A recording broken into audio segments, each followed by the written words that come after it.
kalau di pendidikan di TIK ini kan ini program S1, jadi di semester 2 mereka dibekali dengan apa namanya mata kuliah teknopreneurship dan inovasi. Harapannya bisa menjadi inspirasi buat mereka manakala nanti mereka sudah lulus begitu. Iya. Banyakan pria atau wanita nih, Prof? Atau mix? Saya belum ngitung-ngitungin. Oh, ini semester baru, semester 2 atau semester 2-an ya. Jadi bekal awal ya, bekal awal untuk kedepannya persiapan. Iya. Makanya saya perlu ada teman yang pelaku bisnis untuk bisa memberikan motivasi kepada anak-anak mahasiswa ini supaya tergerak untuk tidak tidak mindsetnya tuh tidak hanya untuk bekerja saja begitu. Iya, betul. Iya. Pak Diat, ini saya perkenalkan, ini Bapak Tumbur Tobing, Pak Diat. Sehat, selamat siang Pak Tumbur. Salam kenal dengan dia. Alhamdulillah. Mohon izin Prof, ini saya dadakan paralel dengan rapat Pak dengan Setwapres, acara untuk bedah buku Prof. Bedah buku ya. Sambil paralel. Betul. Kemudian ini jadi Pak Dr. Tobing ini bersedia menyediakan waktunya, sudah menyediakan waktunya untuk saya undang khusus buat para mahasiswa. Jadi memberikan semacam warna barangkali dalam perkuliahan kita itu kepada para mahasiswa, sekaligus juga nanti mungkin karena beliau ini kan pelaku bisnis ini, dari datanya saya lihat banyak yang terkait dengan urusan bisnis. Saya kira tidak sangat relevan begitu. Wah, terima kasih banyak Pak Tumbur ini, karena kita perlu juga ya Prof ya masukan dari memang pelakunya entrepreneur langsung, dan nampaknya memang harus mungkin sering kali ya Prof kita bisa undang seperti ini Prof. Betul. Saya beberapa waktu memang yang lalu sekali dua kali mengundang teman-teman pelaku bisnis supaya ada warna dalam perkuliahan gitu Pak Diat. Baik Prof, terima kasih banyak. Ini sambil menunggu mungkin ada sekitar 50 kali ya Prof. Sudah 50 ya? Baru 50, saya coba komunikasi dulu dengan mahasiswa. Oke, baik, kita tunggu.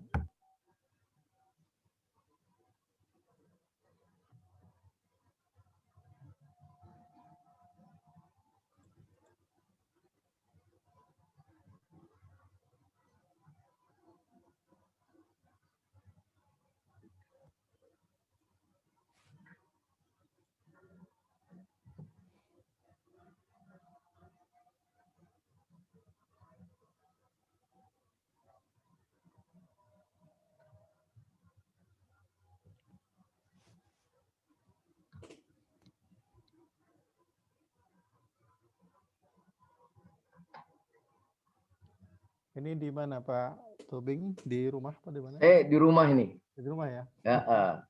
Emang saya setiap hari ada webinar, Prof. Oh begitu. Biasa. Banyak sekarang kan perusahaan mintanya di webinar.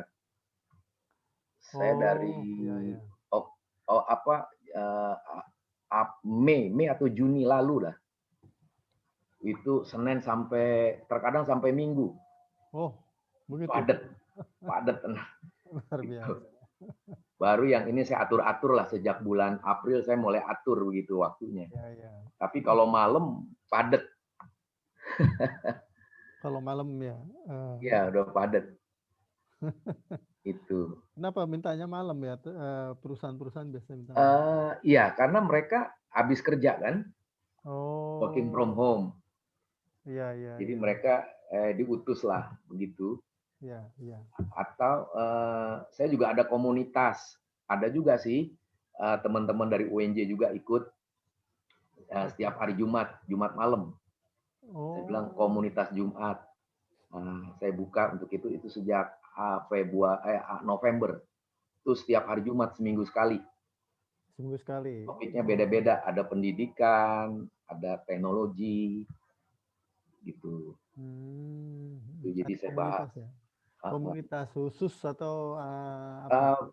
Karena dulu kan saya sering bikin yang di offline begitu, Prof. Oke.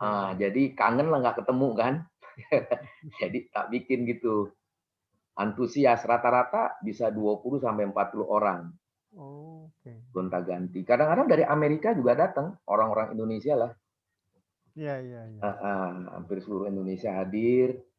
Ya teman-teman UNJ banyak lah teman-teman suka ini kan suka Yang itu.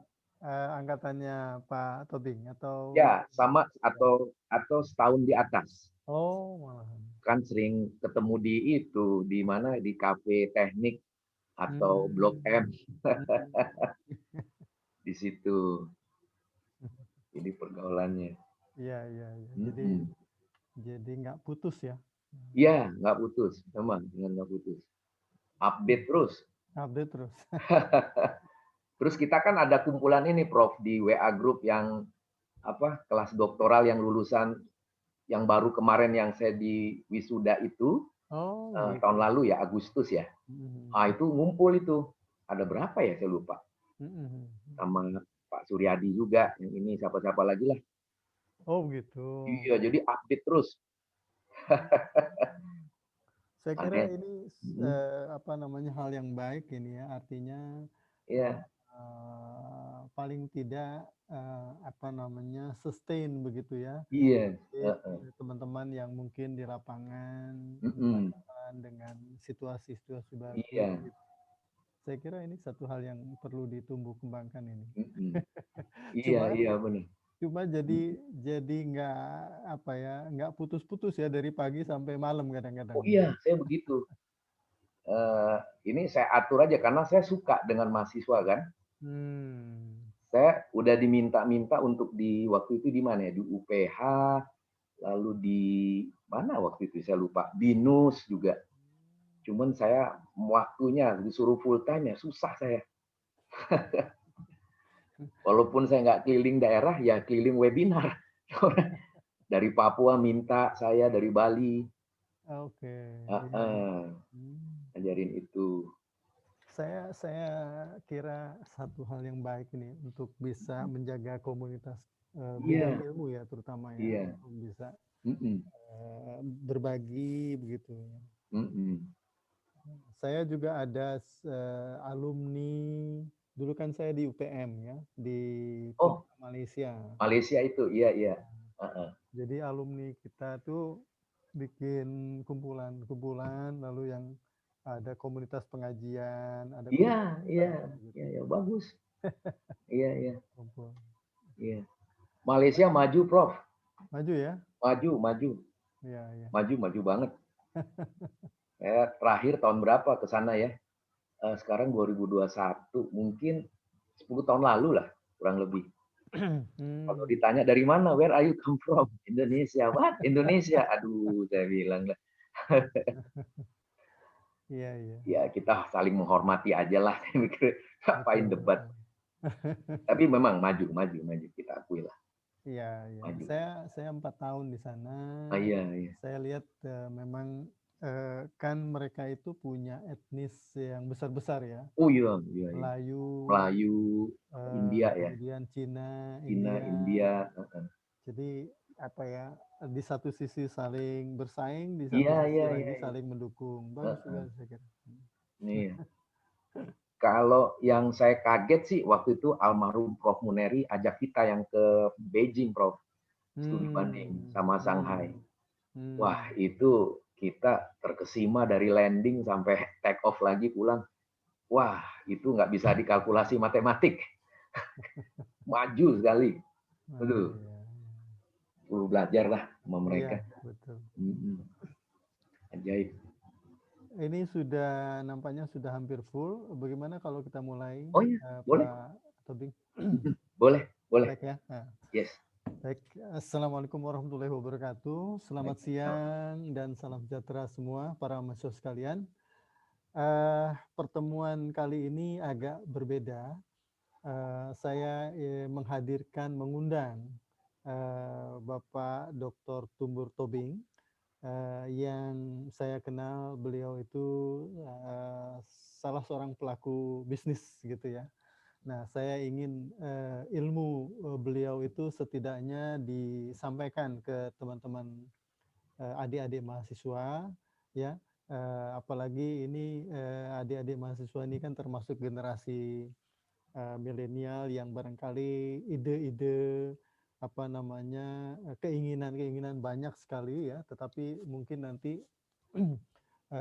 ada pengalaman Pak Tobing untuk bisa Anda semua nanti menjadikannya sebagai bahan ide ya, untuk bisa mengembangkan satu bisnis ataupun mungkin usaha, walaupun sekarang masih belum nampak ya, tapi tadi kita udah bincang-bincang ke depan barangkali kalau entrepreneur kita makin banyak, mudah-mudahan bangsa ini makin maju gitu ya. Nah, gitu. Jadi saya perkenalkan ini Pak Diat, para mahasiswa sekalian, saya izin share kurikulum singkat. Saya tahu beliau ini banyak sekali ya pengalaman beliau, tapi saya minta untuk disampaikan kurikulum singkat. Nama beliau ini Tumbur Tobing. Sekarang tambah gelar ya, karena sudah lulus program doktor ini jadi Dr. Tumbur Tobing. Ini masih relatif muda nih Pak Tobing ya. Jadi kalau istilahnya ini barangkali masih pemuda ini. Baik, ini beberapa profesi beliau ya, public speaker, trainer, konsultan, preacher. Preacher ini apa ya Pak Tumbur? Seperti siapa ya? Seperti kalau saya model seperti Yudi Latif lah begitu. Oh, asik. Iya. Preacher ya namanya. Iya. Kemudian book author, public theology, reformational world view, starting 2006, business management konsultan ya. Jadi konsultan bisnis manajemen bisnis ya. Kemudian sejak 2009 juga sebagai importer dan distributor untuk fine foods products. Wow. Sejak 2011 membantu di menjadi Eropa Juice Network Marketplace Ministry. Oh, iya. Iya. Jadi apa nih Pak? Komunitas ya? Iya. Aeropagus ya, Network Marketplace ya. Jadi saya kira beberapa pengalaman beliau ini luar biasa. Jadi sejak 2006 sampai dengan saat ini. Juga di Strategic Management and Leadership, ini konsultan barangkali ya? Yes. Oke. Lalu kemudian banyak sekali nih ya, superior interpersonal skills, capable. Nah, yang penting juga ini adalah beliau degree pertama S1-nya di Jayabaya, kemudian MBA di Filipina, kemudian juga master di STTRII Kemayoran, dan terakhir beliau mengambil S3 di UNJ bidang manajemen pendidikan. Beliau lulus tahun 2020. Nah, ini barangkali pengalaman kerja yang perlu saya sampaikan supaya Anda semua para mahasiswa bisa mengambil banyak pengalaman beliau ya. Pertama, bekerja di chemical industry, cosmetic, care and household, soap and detergent, premium food industry, lens industry, retail industry, dan food and drink industry. Nah, bisnisnya pribadi, wah ini banyak sekali nih Pak Tumbur ya. Konsultan, trainer, coaching, motivator, ya, kemudian juga importer di fine foods and spices, ya, agent virus protector with Germany technology. Virus protector untuk apa nih Pak Tumbur? Nah, itu nanti saya ada penjelasannya, Bro. Oh, oke, baik. Oke. Kemudian financial planner Manulife Indonesia. Oh ya? Iya. Pak Tumbur di Manulife ya? Yes. Oh, oke. Istri saya salah satu namanya juga di Manulife. Nanti kita cerita lebih jauh. Ada bebek goreng Ungaran. Oh, luar biasa. Kuliner juga nih rupanya. Tropical pie, gelat tepat, pie cocolate, pie pineapple, ya, reseller hurricane. Banyak sekali.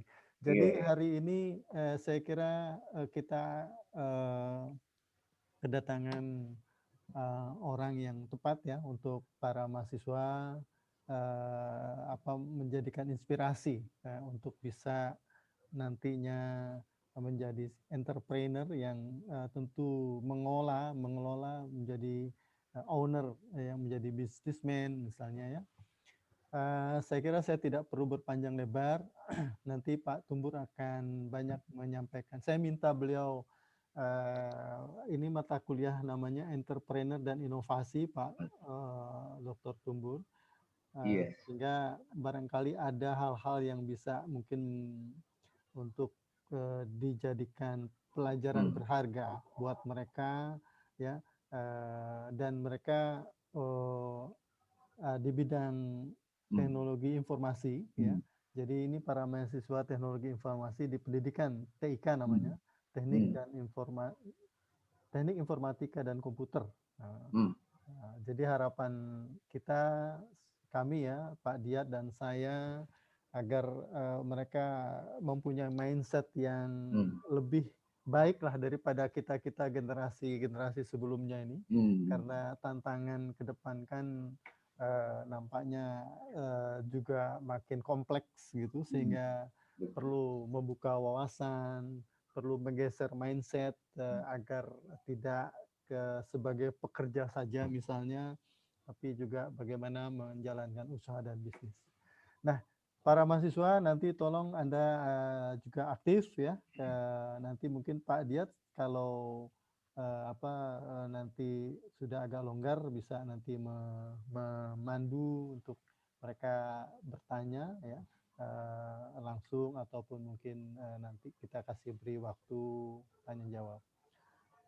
Pak Tumbur Tobing, waktu Bapak ini lebih kurang, kita punya waktu sebetulnya 100 menit, tetapi mungkin nanti silakan dimanfaatkan. Saya minta dengan segala hormat Bapak menyampaikan pengalaman untuk kita semua. Untuk itu waktunya saya berikan sepenuhnya kepada Bapak Dr. Tumbur Tobing. Silakan Pak Tobing. Iya. Terima kasih Prof. Saya juga ada bahan yang akan saya share, bagikan, dan ini bisa menjadi satu competitive advantage. Dan saya suka dengan mahasiswa karena dulu sebenarnya saya sering mengajar, lalu juga sering dosen terbang, tapi karena saya banyak keluar kota, keluar negeri begitu, jadi selalu nggak pas begitu ya. Nah, jadi kalau profesor minta begitu, wah, saya langsung Uber. Oke, saya bilang begitu ya. Terima kasih. Ya, jadi saya akan bagi ini bahan-bahannya. Saya akan cepat, memang ada 30 slide, tapi saya akan cepat saja. Saya tidak terlalu ini. Bisa menjadi hal yang kita bisa pelajari bersama. Ya, ini satu tema mengenai technopreneurship and inovasi. Saya menjelaskan ini apa yang saya bahas di dalam in-house training di banyak perusahaan atau di webinar. Saya fokus kayak UMKM, personal branding, etos kerja, sales, dan seterusnya, global leadership.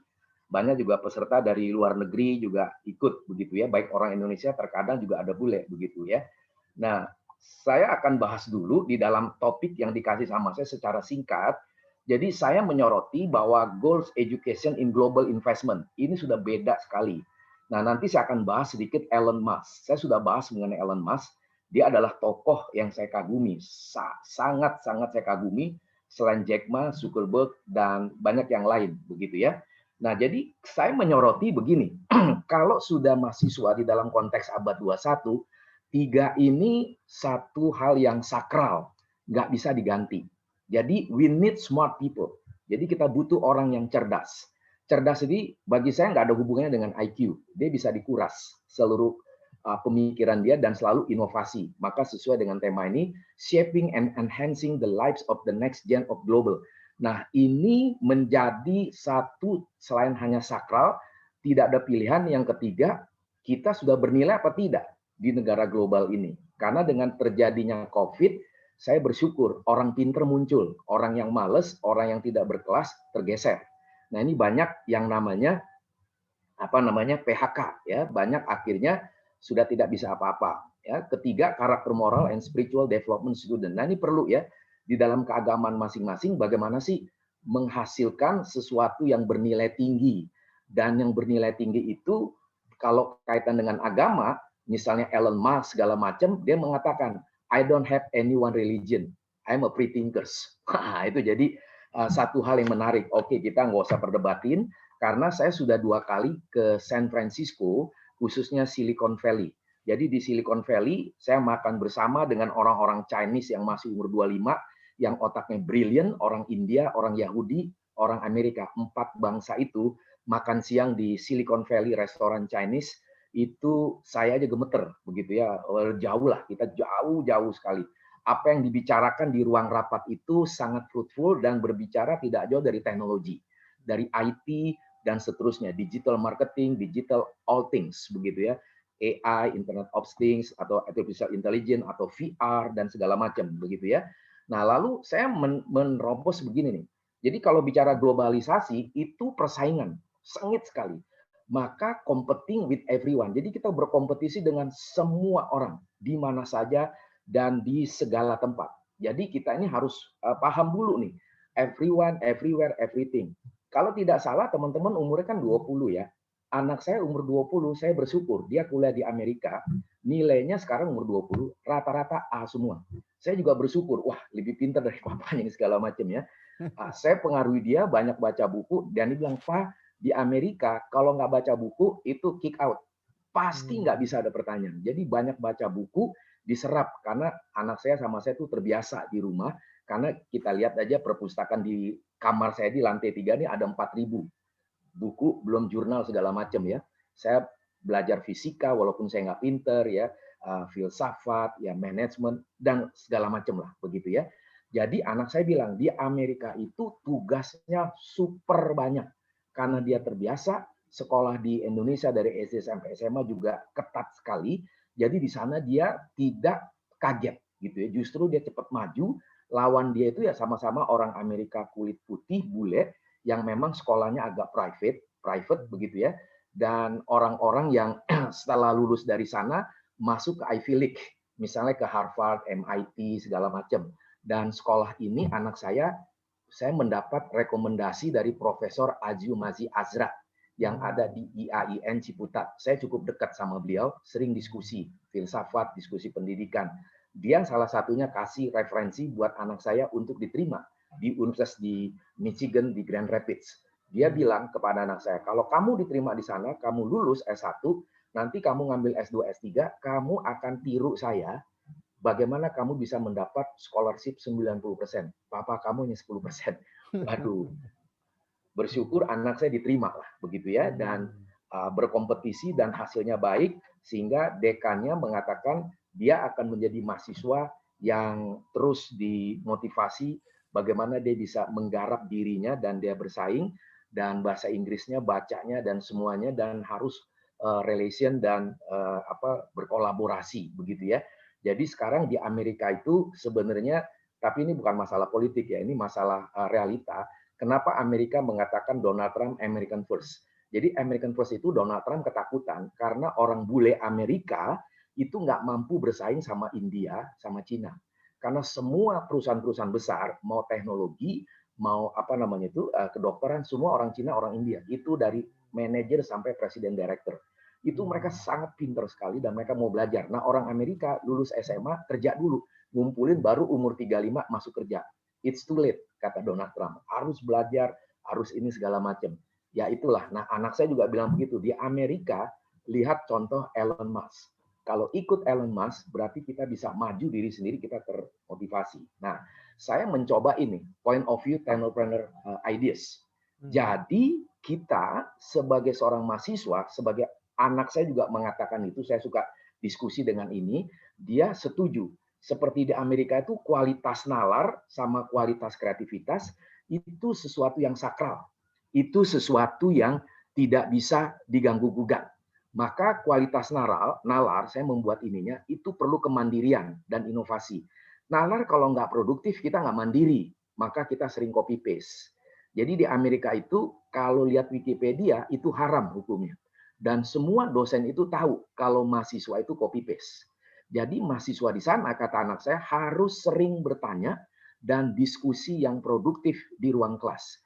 Dan itu bisa diteruskan di kafe setelah kelas. Kan di kampus-kampus itu biasanya kafe, begitu ya. Dan itu kualitas kreativitas, waktu dan perubahan. Jadi waktu dan perubahan ini sangat cepat. Maka perubahan itu harus update, begitu ya. Ini filosofi Silicon Valley, begitu ya. Maka kita semua di dalam Technopreneur Ideas itu redesign arah hidup kita. Maka di sini saya tawarkan otak global, global mindset, leading change. Kenapa? Karena ini kita borderless. Is near and narrow. Jadi kita tidak ada batas, kita sempit. Lalu kenapa tadi saya lupa sustainable development growth. Ini kan seperti bonus demografi 2030. Maka saya bilang sama anak saya, kamu pulang 2030 dengan gelar doktor. Anak saya perempuan, cantik lagi ya. Kamu pulang dengan gelar doktor, kamu dari Harvard University atau Columbia atau MIT, terserah lah kamu urus di sana. Kan Profesor Azumardi Azra bilang kamu harus cari scholarship. Apalagi kalau kamu punya kekhususan, kamu dapat big scholarship. Nah, 2030 tinggal 9 tahun. Saya bilang sama anak saya, kamu Januari kemarin 20 tahun. Kamu sudah menghitung time management kamu the next 10 years ahead. What are you doing starting from now? Maka dia bilang, yes Papa, I'm totally ready. Begitu ya. Nah, saya tambung lagi. Sekarang bagaimana kalau bicara startup bisnis? Jadi kalau kita bicara startup, bahasa sederhananya, kita harus jadi singa di tengah hutan yang tidak ada pilihan. Harus hidup, begitu ya. Nah, saya bahas, ini juga udah sering, saya udah 15 tahun bahas-bahas ini ya. Ada tambahan-tambahan. Jadi, kalau kita mau menjadi entrepreneur, kita harus tahu punya jiwa unggul, garap potensi, dan daya saing. 3 hal ini susah kalau dari kecil nggak ada. Jadi saya dari kecil dulu, saya ini senang sepak bola. Saya suka total football Belanda, begitu ya. Jadi karena saya dari keluarga miskin, papa saya bukan koruptor, jadi susah sekali hidupnya. Saya jual es, jadi otak bisnis saya karena tetangga saya orang Chinese. Jadi tetangga saya tuh bilang, hey Tumbur, kamu harus tahu, tante punya anak 3, semuanya kerja, semuanya bisnis. Dan kami sebagai orang Chinese tidak mau puter duit, beli motor, beli mobil. Puter dulu ekspansi dan seterusnya, dan menguasai dan menghidupinya. Nah, terus saya berpikir, tapi karena ini bukan workshop, saya tidak kasih, begitu ya, karena waktu. Nah, jadi jiwa unggul itu harus ada dari sejak kecil, dari papa mamanya, dari pergaulannya. Jadi saya sama anak saya, terkadang saya nonton musik, nonton show, bioskop sering, begitu ya. Ke mall juga sering, bukan hanya makan-makan, foto-foto, bukan. Kita analisa. Misalnya ada Zara, gitu kan, fashion. Lalu misalnya ada pameran anak saya paling tergila-gila dengan iPhone. Dia bilang, "Pak, beliin iPhone." Papa nggak ada duit. Oh, papa kan gajinya besar, tinggal gesek. Ya, oke, tapi papa bukan soal itu. Beri papa 10 alasan why you choose iPhone. Kasih sama saya alasannya apa, lalu presentasi. Jadi anak saya dari kecil, dari umur 4 tahun udah biasa presentasi ke papanya, dia kupas. Begini Pak, begini, begini, begini. Wah, lu saya puas. Oke, kita pergi ke mall. Saya kan di orang Kelapa Gading, pergi ke Kelapa Gading Mall. Ada nih Pak, itu iPhone berapa saya lupa, 4S atau berapa lah, harganya 4 juta sekian. Udah Pak, Papa kan selalu prinsip berkualitas pasti harga tinggi, tinggal gesek. Betul, tinggal gesek. Nggak bisa ditawar, oke nggak bisa ditawar, gini aja. Kita pulang karena kamu sudah Papa ajarin untuk ada tabungan. Ya Papa pelit, bukan. Kalau kamu ada tabungan baru sisanya Papa. Sehingga kamu ada rasa memiliki, walaupun tabungan itu juga dari Papa. Tapi kamu kan sudah alokasi, jadi saving money, jadi investasi. Apa itu Pak investasi? Itu kelas 2 SMP. Waktu itu saya ajarin sedikit lah bahasa sehari-hari. Jadi waktu pulang ke rumah, ternyata ada 2 juta tabungan dia. Lalu saya bilang, oke, besok minggu habis pulang gereja, habis makan siang, kita beli itu. Saya beli, langsung sisanya saya gesek. Jadi 4,5 juta dia baru ganti kemarin ini di Amrik. Jadi cukup lama begitu. Baru dia ganti baru lagi dengan uang sendiri. Beli laptop dengan uang sendiri. Laptop $800, terus handphone 11 atau berapa lupa lah saya, $1.000 apa itu tanpa dari papanya. Dia bangga, dia bisa kerja, dia bisa tabung, dan dia bisa investasi. Dia punya kredit card, limitnya sekarang $3.000. Tidak ada uang dari papa. Udah diajarin cara muter duitnya bagaimana, segala macam. Begitu ya. Nah, jadi kita harus biasa dulu nih. Kita melihat sumber daya manusia tidak digarap. Ya, jiwa unggul, tidak ada gairah bersaing, tidak dituntut, sumber daya alam tidak produk, tidak digarap. Ini fakta, maka Indonesia ini susah bersaing. Di Amerika, anak saya itu berbicara sama orang India, sama apalagi Yahudi, super sombong, tapi otaknya encer kemana-mana lah, bingung, kata anaknya. Kata anak saya, bingung saya Pak. Orang Yahudi itu pintarnya bukan main. Aduh, apa ya, baca tuh, set, langsung kasih kreasinya, lawannya orang Yahudi itu hanya 2 bangsa katanya, India sama Cina. Dan ini pun juga India sama Cina ciong, nggak pernah akur, begitu ya. Tapi mereka akur kalau bicara teknologi. Tapi kalau bicara duit, mereka nggak pernah akur. Gitu ya. Oke lah, saya bilang ya. Kamu pelajari saja, itu jadi investasi kamu di dalam berapa tahun kuliah dan kerja sambilan. Karena di Amerika, teman-teman dan Prof, kalau orang nggak kerja itu dihina, dianggap nggak punya nilai. Apapun kerja di sana, per jam itu dolarnya minimum $9. Kerja di sana 8 jam. Kalau ditambah lagi lembur, mereka ditambah lagi. Jadi banyak orang Indonesia, yang maaf kata nih sedikit bocoran, punya mobil baby Benz itu biasa. Ya kan? Bisa nyicil $500 per bulan. Beli rumah cicilan 30 tahun. Yang rumah harganya $500.000. Berarti kurang lebih 7,5 miliar. Bagus kayak begitu. Jadi ya begitulah orang Indonesia tuh giat di sana. Tapi orang Indonesia lemahnya nggak mau lanjutkan kuliah. Terlalu asik cari duit. Nah itu saya bilang sama anak saya, nggak boleh. Kamu kerja, tetap kamu bergaul. Nanti waktu kamu pulang, kamu punya relasi dengan semua bangsa di dunia ini. Karena di global ini kita nggak ada bicara soal bangsa yang paling benar, paling ini nggak ada lagi modelnya. Kamu kan sudah dengar Elon Musk, segala macam begitu ya. Nah ini saya masuk lagi. Jiwa wirausaha itu long term. Ya, jangka panjang, petarung, singa. Kalau jiwa ASN itu birokrasi tunggu bola. Ini fakta begitu ya. Dan ini nanti teman-teman boleh bertanya begitu ya. Nah, saya usul sebagai mahasiswa sudah paham, tapi saya nggak bahas banyak. Anda siapa Anda? Ya, apa visi Anda? Apa yang akan saya hasilkan? Mengapa saya kerja di kantor? Mengapa saya harus kerja begitu? Itu harus jelas dulu di dalam membuat satu prototype about ourselves, about myself. Siapa sih saya ini? Saya ini mau ngapain? Jadi hitung ya, kayak saya sekarang kan nanti Oktober 58. Orang menyangka umur saya 35 karena memang saya banyak bergaul, nggak pernah yang seumuran sama saya. Bergaul sama anak 15 tahun sampai 25 tahun itu hampir 60%. Sisanya umur 26 sampai 40%. Kalau yang umuran saya ya ada ngomongnya hanya bilang, waduh, saya mau umroh, yang satu saya yang Kristen, saya mau keliling-keliling Yerusalem, apa ya bagus begitu ya. Lalu saya punya investasi ini, jadi saya tunggu mati aja bro. Hah, tunggu mati?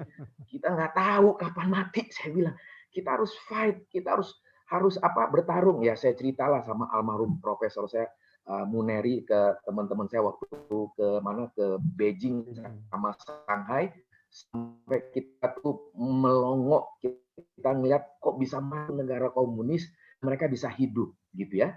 Dan itu yang kita perlu gali. Saya ketemu dengan orang di sana, dia mengatakan kita sebelum masuk lubang kubur, my brother, kata dia udah umur 75, kita nggak akan pernah tidur, kita akan terus. Maka waktu saya presentasi di Beijing University, saya mengatakan ice breaking, kalau orang bule mengatakan time is money, but you Chinese people, time is produce money.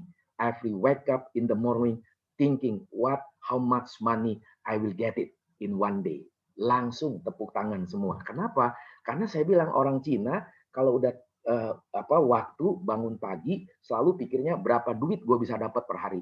Jadi itu berbicara produktivitas dan kreativitas. Dan itu tidak salah, begitu luar biasa. Shanghai di Beijing memang caranya begitu. Time is produce money.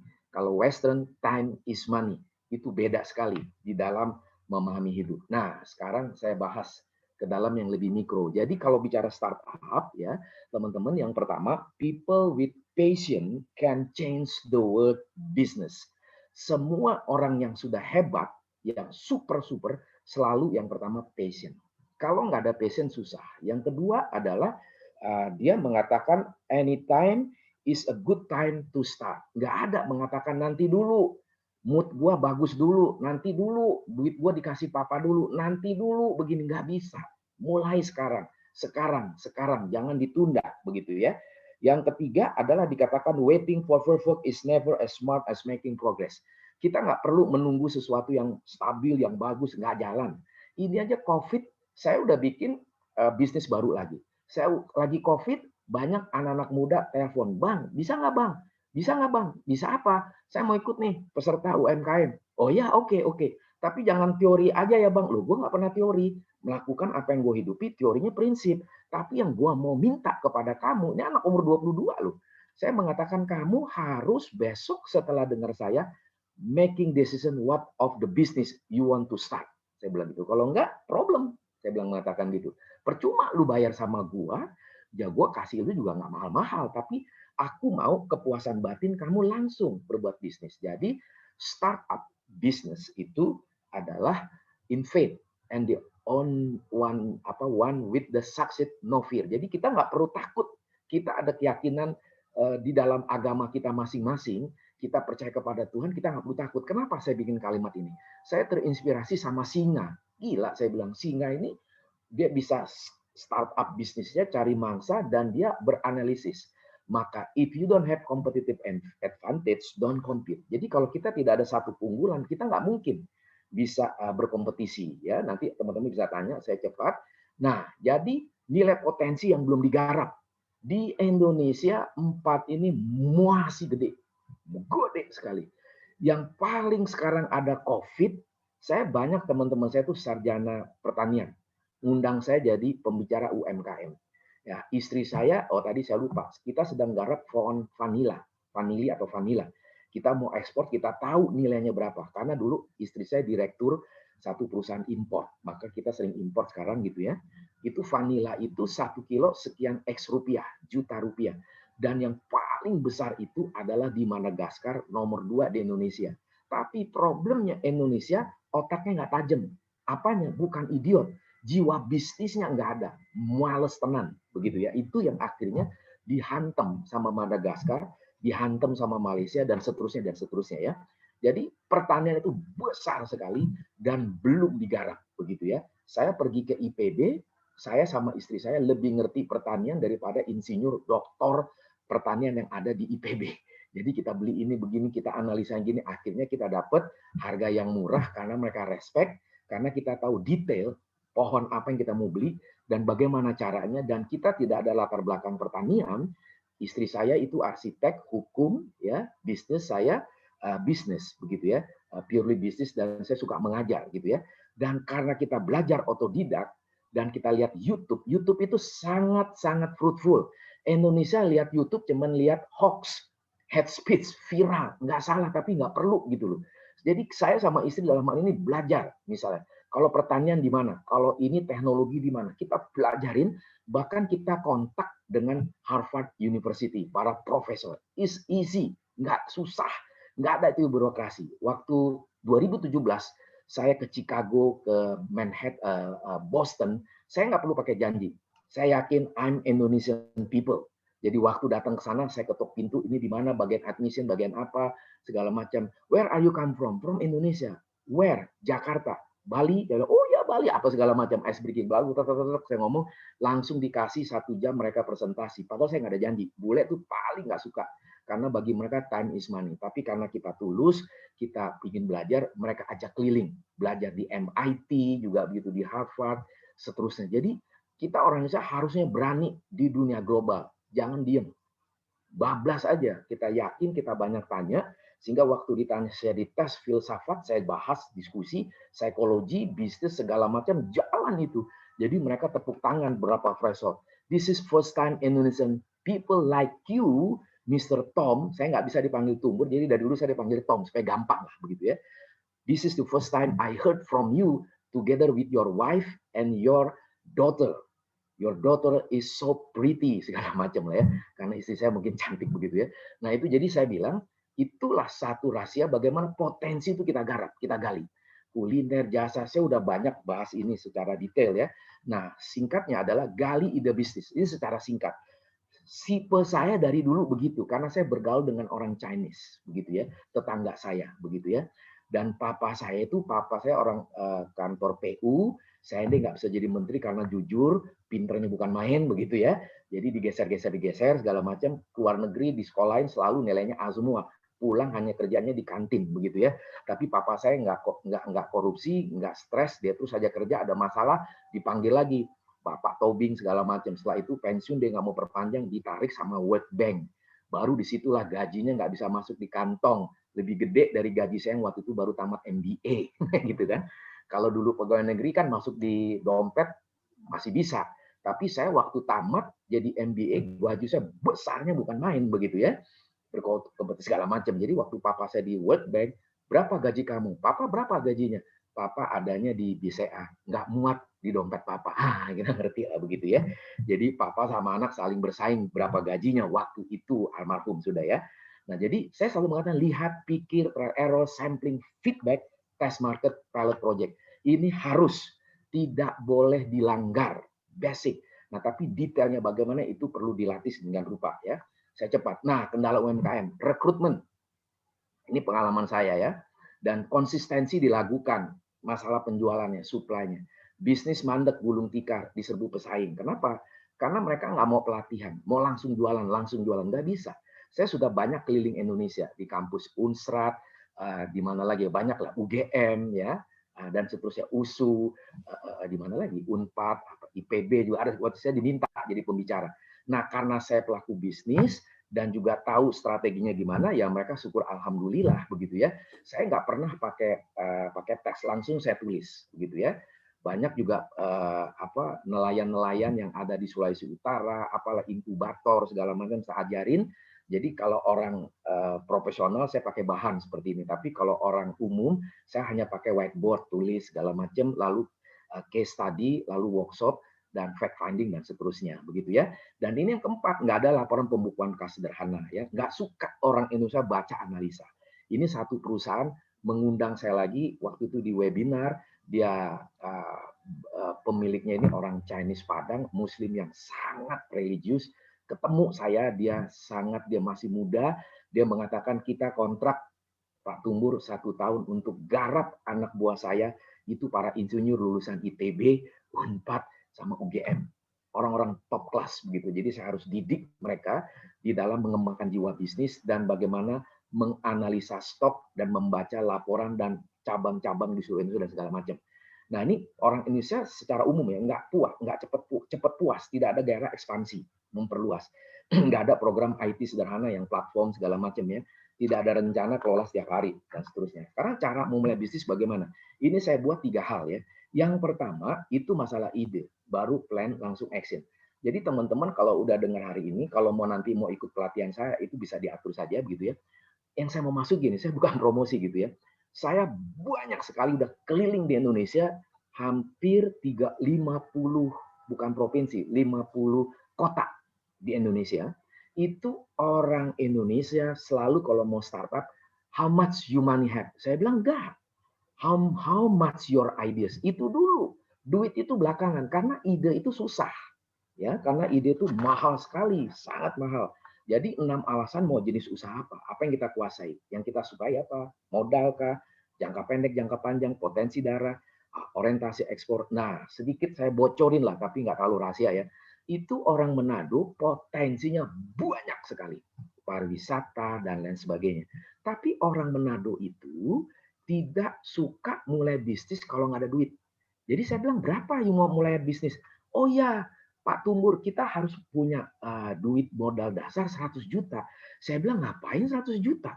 Bagi saya 0 rupiah pun bisa. Bagaimana caranya? Ikut pelatihan saya bilang. Nah, bikin simultan ada 100 orang itu 8 jam. Nggak ada yang ngantuk, semua senang begitu ya. Saya seperti main catur gitu. Kamu kasusnya apa? Omset kamu berapa setahun? 1 M. Problemnya apa? Nanti saya beresin ini apa semua segala macam. Nah, itu orang Manado nggak kuat mentalnya.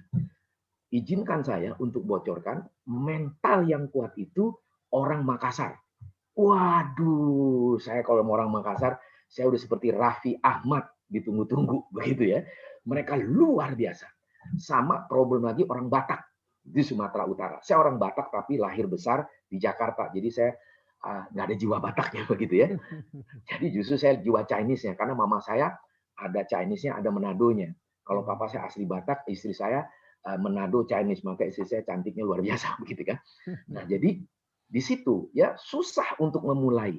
Jadi waktu saya di Sumatera Utara di Medan, yang terbuka otaknya itu saya kaget bukan main. Itu pasti turunan Padang. Alamak, saya bilang ya orang Padang kan dagang.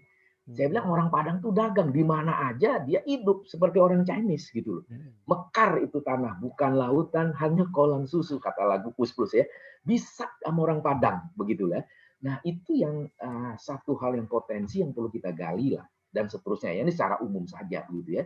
Potensi daerah itu, aduh banyak sekali sebenarnya. Saya di Jogja, yang alon-alon asal kelakon jadi seperti singa. Waktu saya buka bisnis bagaimana, waktu di Klaten, di Solo, di mana lagi gitu ya, dibukain ya. Saya biasanya kalau ke daerah, saya nggak mau satu tema. Mereka selalu udah booking saya 3 hari, pagi sampai sore bicara UMKM. Sore sampai malam saya bahas etos kerja. Nanti besoknya tentang sales apalah segala macam gitu ya. Nah, cara melihat peluang.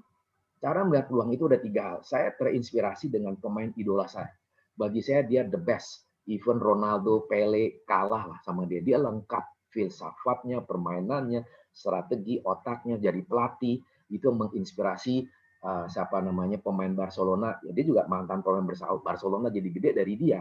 Lalu Pep Guardiola, itu juga binan dia, ikutin pola dia. Lalu Lionel Messi, segala macam. Tapi saya setelah Johan Cruyff baru, nah ini, kita harus tiru Johan Cruyff sama Cristiano Ronaldo. Sama seperti Johan Cruyff. Cristiano Ronaldo, kita ikutin jiwa bisnis dia. Dari Sporting Lisbon selalu number 1. Ditarik Manchester United selalu number 1. Ditarik Real Madrid selalu number 1. Ditarik Juventus selalu number 1. Tidak hanya cerdas, pelatihannya, kreativitas, dan dia tidak mau mengikut, dan dia tidak pernah capek. Maka kita lihat badannya bagus, pikirannya tajam, dan dia semangat. Terlepas ada persoalan pribadi, kita nggak usah masuk sana, begitu ya. Nah, itu yang saya mengatakan tipe-tipe yang aware, sadar. Bagaimana kita thinking analysis. Maka selalu saya mengatakan, dari dulu saya ini orang sales. Saya suka berselingkuh dengan 2 wanita.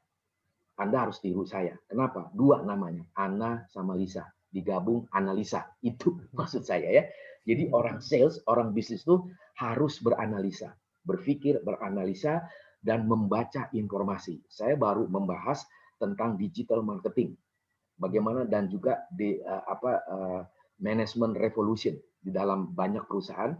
Bagaimana orang IT, orang marketing itu nggak pernah cocok. Begitu ya, nanti Anda bisa tanya ya. Jadi saya kutip kalimatnya, every disadvantage has advantage. Jadi orang bisnis yang mau mulai, setiap kalau kita tidak hoki, kata orang Chinese, itu justru ada hokinya. Itu yang kita perlu pelajari, begitu ya. Dan running business like a marathon, saya tidak bahas ini banyak, itu konsisten, jaga stamina, fokus. Nah, saya fokus dulu di sini yang pertama konsisten, yaitu continuous improvement. Tanpa ada continuous improvement, kita semua tidak akan pernah maju di dalam bisnis. Apalagi orang teknik, saya suka teknik begitu ya, tapi saya nggak diterima waktu itu karena nilai saya masih ingat sekolah saya sekolah Katolik di Matraman, Marsudirini. Kita 5 besar di Indonesia waktu itu ya. Selalu saya nggak suka yang namanya fisika. Kok ada bandul diukur begitu-begitu ya. Saya lebih suka aljabar, saya suka ilmu ukur ruang segala macam lah begitu ya, walaupun saya biasa. Anak saya ilmu ukur ruang itu nilainya A begitu ya. Saya juga kaget, aduh pinter banget karena mamanya istri saya itu arsitek juga paham, jadi turun lah begitu segala macam ya. Nah, langsung saya begini. Jadi technopreneur itu pebisnis yang pantang menyerah. Saya kasih umum saja dulu ya. Jadi teman-teman harus ingat sebagai anak muda, mahasiswa, umur 20 seperti anak saya, gagal itu nggak ada di dalam kamus. Putuskan sesuatu tindakan nggak boleh berhenti. Harus sampai berhasil. Jadi harus sampai finish, artinya apa? Masuk lubang kubur, selesai. Itu bisnismen, gitu ya. Jadi jiwa bisnis itu ada di semua sudut hidup manusia. Dia mau pegawai negeri, dia mau ustadz, dia mau apalah segala macam. Harus ada jiwa entrepreneur. Harus berani. Jadi kita perlu eksplorasi segala sesuatu yang kelebihan kita miliki. Nah, banyak orang Indonesia tanda kutip nggak bisa mengeksplorasi. Hanya one sided, hanya satu saja. Padahal enggak, banyak sekali. Nah, sekarang anak saya tuh ya begitu, mudah cari duit dan selalu mahasiswa menonjol karena di sana harus kreatif. Kreatif itu ada nilainya, sehingga nanti dia masuk satu proyek dikerjakan sama tim dan menghasilkan uang. Tapi bukan berarti akhirnya dia memberhalakan uang, bukan. Di situ di Amerika, ini hebatnya Amerika ya. Kalau kita menghasilkan proyek, kita mau cari scholarship, kita mau sekolah lagi, kita mau apa, itu dapat nilai. Nilainya itu terakumulasi dan equal dengan how much dollar equal. Itu dihitungnya begitu. Jadi nggak kasih uang cash, tapi kita dapat apa proyeknya. Waduh, ini besar. Apalagi kalau sudah masuk Silicon Valley, ketemu dengan Elon Musk, Jack Ma, wah itu membuat kita gemeter-gemeter begitu ya. Orang-orang yang di sana banyak sekali begitu ya. Nah, entrepreneur leadership ini saya kasih saja, ini agak advance, tapi informasi lah ya. Itu banyak salah tentukan positioning. Jadi kandas bisnisnya. Kedua, salah segmen market. Ya, nanti teman-teman bisa tanya, tidak serius kelola merek, produktivitas rendah. Kita nggak bisa, kita tirulah orang Cina, sama orang India, sama orang Yahudi. Sebelum matahari terbenam, bahkan sebelum ngantuk, mata melotot. Haram hukumnya tidur cepat-cepat. Jadi dia bilang, mereka bertiga mirip nih. Kalau mata melotot, dalam kita 12 jam minimum, dia katakan, itu berarti ide inspirasi itu ada. Dan nanti tiba-tiba, di tengah sebelum sembahyang subuh kita bangun. Kenapa? Ide-ide muncul. Nah, orang-orang di sana langsung nulis. Tulis, sekarang kan ada laptop, tulis. Ini ide apa segala macam. Dan mereka nggak mau buang. Jadi mereka, banyak orang Indonesia nggak bisa begitu. Maka kandas. Maka nanti teman-teman tanya, saya pengkritik digital marketing. Ya, ada alasan itu teman bisa ya. Nah, entrepreneurial leadership. Jadi eksplorasi opportunity yang ada dan konversi jadi uang. Ya, mampu ubah rongsokan jadi emas. Ya, seperti gini saya sama istri saya. Dari hal-hal yang dianggap enteng, nggak kepikir kita bisa produksi. Ya, dari istri saya yang banyak di arsitektur, di hukum, di bisnis, tiba-tiba ada COVID, kita bisnisnya bangkrut semua karena customer kita setelah Presiden Jokowi mengatakan lockdown, begitu ya kurang lebih istilahnya, semua customer kita tutup. Ya kita mau apain? Padahal kita sudah beli berapa ton karena waktu itu menjelang Lebaran. Jadi kita beli supaya kita udah hitung dapat berapa X rupiah. Habis bisnis kita.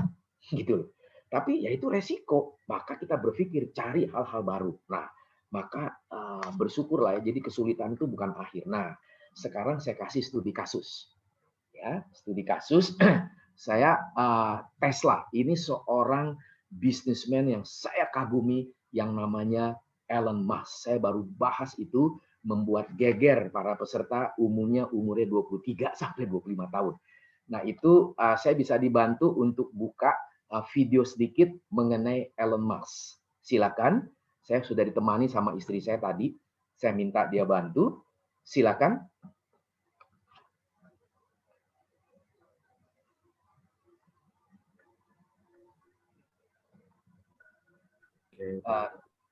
Silakan, bisa dimulai filmnya, videonya.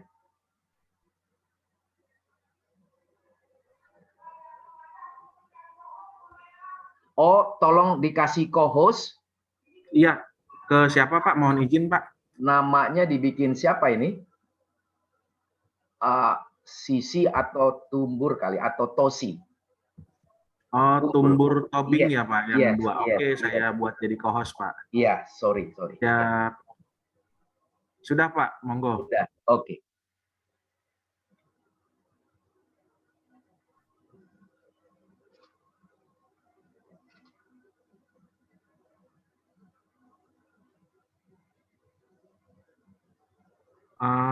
Suaranya masih belum masuk. Suara, Pak Tumbur, izin belum di-share sound-nya mungkin ya?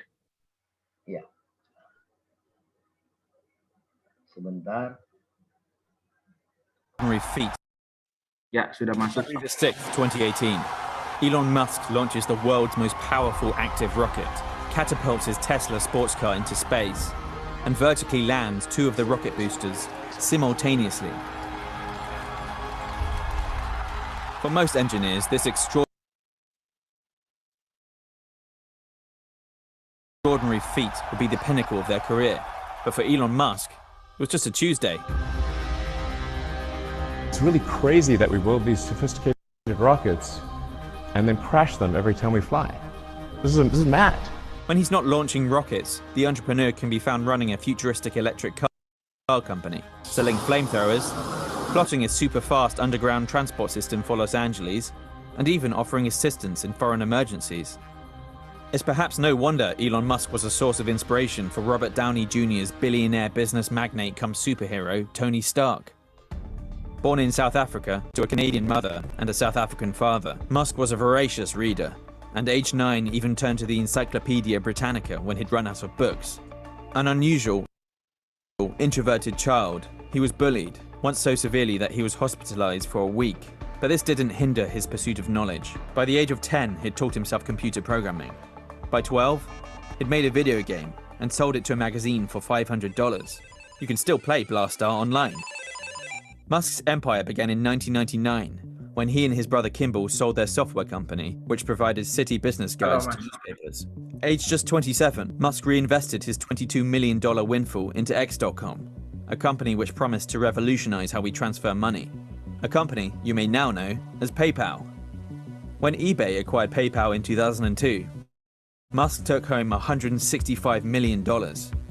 Without taking a moment to catch his breath, the young entrepreneur turned his gaze upwards and set up Space Exploration Technologies, or SpaceX, with a mission statement of enabling people to live on other planets. You want to do projects that are inspiring and that make people excited about the future.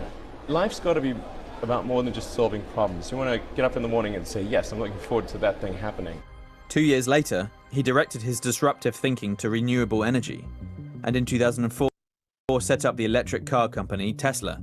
All transport, with the exception of rockets, will go fully electric. I see the value of Tesla as a catalyst in that transition. Musk's most desperate moments came in 2008, when SpaceX suffered a third rocket crash, and Tesla's rising costs threatened to ruin the firm. That's not to mention an episode of Top Gear, which Tesla said damaged sales. Clarkson's show is much more about entertainment than it is about truth. Like, his 2 pet peeves are American cars and electric cars, and we're an American electric car, so we're... SpaceX scraped through, thanks to a new government contract. As for Tesla, some last-minute financing and a $465 million government loan helped it survive. But even today, questions about profitability loom over the company, which has lost billions of dollars.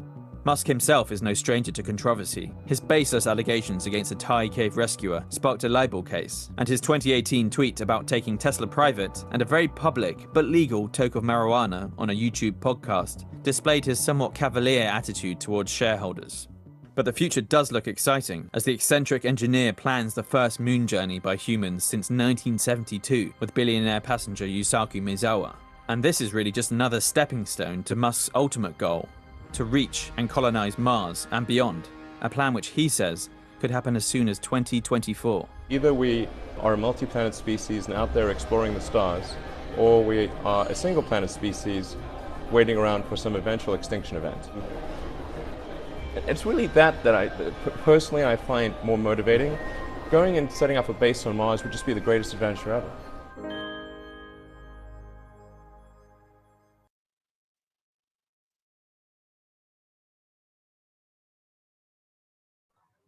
Terima kasih. Dan ini satu gambaran singkat saja yang membuat ceramah saya waktu itu bicara Tesla jadi gegap gempita, begitu ya, karena menjadi inspirasi buat teman-teman yang di IT ataupun yang sejenisnya, begitu ya.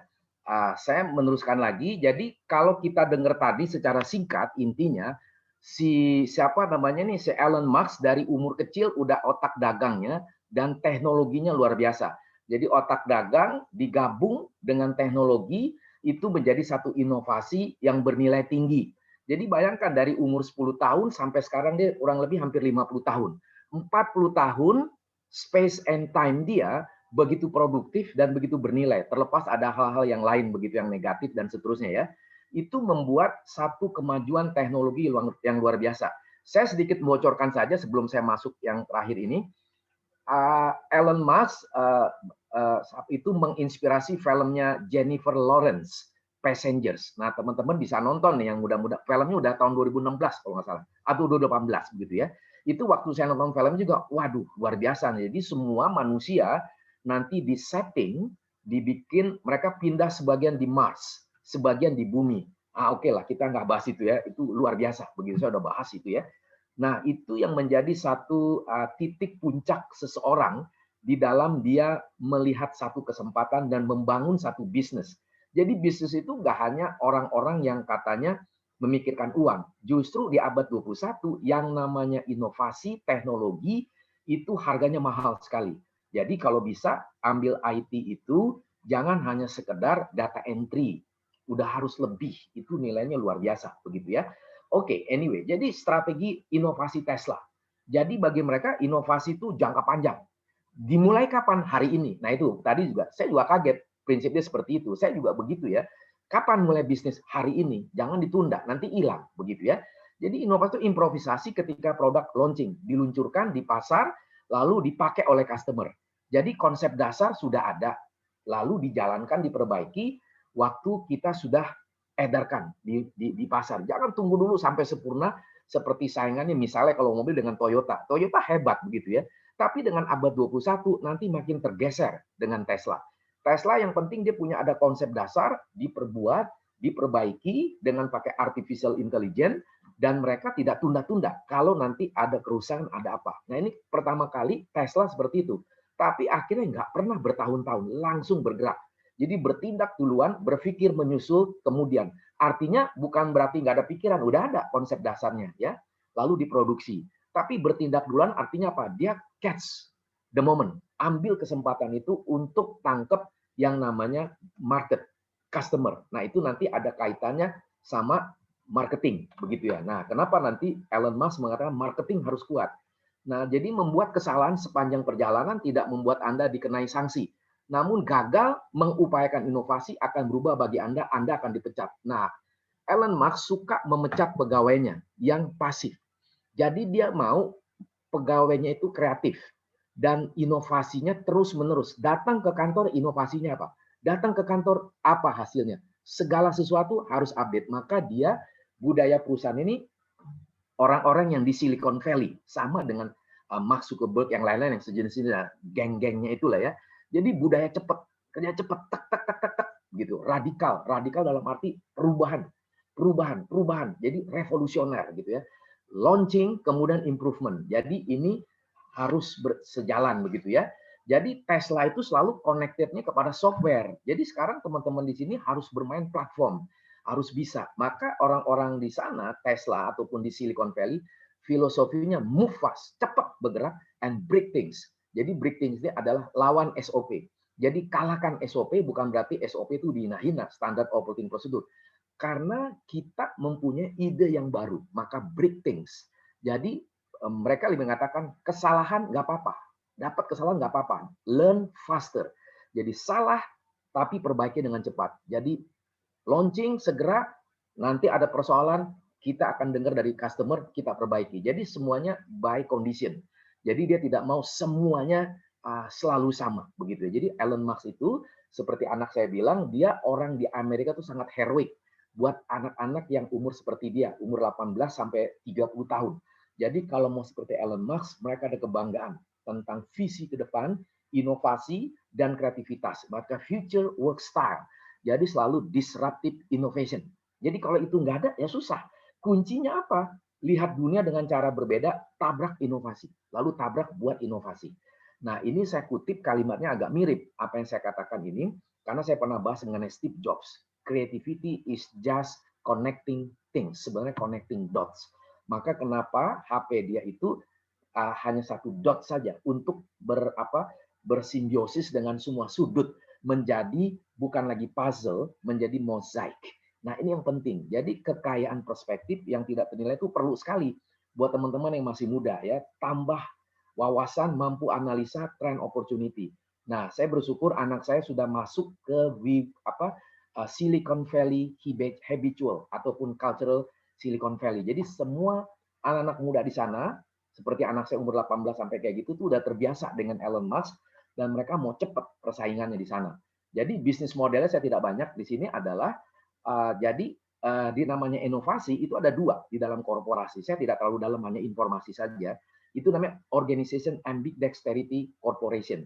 Jadi yang namanya inovasi, kita harus eksplorasi, bangun sesuatu yang baru, tapi ada peluang. Lalu kita grabs customer, kurang S, salah tulisnya ini, grabs customer, kita menawan kepentingan, kebutuhan dari customer, lalu bagaimana kita bisa tumbuhkan minat. Nah, ini jiwa marketingnya harus kuat. Jiwa bisnis, jiwa dagang, dan jiwa marketing, dan jiwa tentang inovasi di dalam teknologi. Nah, kalau itu sudah mantap, baru kita mengeksploitasi korporasi itu, kita berpikirkan soal profit yang makin jalan segala macam. Maka kuncinya ini 3 hal yang susah dijalankan, yaitu mindset, skill set, dan mentalitas berbeda. Itu namanya disruption. Nah, sekarang saya memberikan ini orang Indonesia, umur 26, jenius, lulusan teknik, dulu SMA-nya di Jakarta, kuliah tekniknya di Singapura. Dia menjadi orang yang sangat brilian, mengeluarkan barang ini. Sekarang saya dipilih jadi distributor, saya jual sukses, termasuk Presiden Megawati tembus. Dia ganti itu yang harganya mahal, dia pertama nganggap enteng, namanya orang besar, biasa lah ya, ini aku udah wes punya iki lo, gini-gini lo, segala macam. Ya bu, coba dulu ya bu, kita pakai ada ukurannya. Sopo nih, coba liatin, yang ngerti segala macam. Masya Allah, dia bilang gitu. Kenapa ini bisa beda? Ya, kita ada jenius seorang anak muda. Jadi bagaimana dia mampu membunuh virus, COVID segala macam. Ini baru setahun, kurang lebih ya. Jadi saya yang sudah beli itu, saya jual karena teman saya itu teman bisnis Sabto Odang, begitu ya. Dan kita presentasi, mereka pada beli segala macam, Fairmont Hotel, segala macam lah ya, yang sudah beli, yang kita ini PLN juga nanti akan beli, begitu banyak kita sedang presentasi, sudah ada beli 20, kita target 1000 untuk PLN. Jadi saya ajarin partner kami untuk masuk PLN, jiwa bisnisnya bagaimana, etc. gitu ya. Nah, ini anaknya. Anaknya masih 26 tahun, yang ini. Ya, seorang Chinese. Ya, papanya pintar, dia jauh lebih pintar dari papanya. Sekarang dia sedang persiapkan bagaimana dia bikin rompi anti peluru pakai kerang.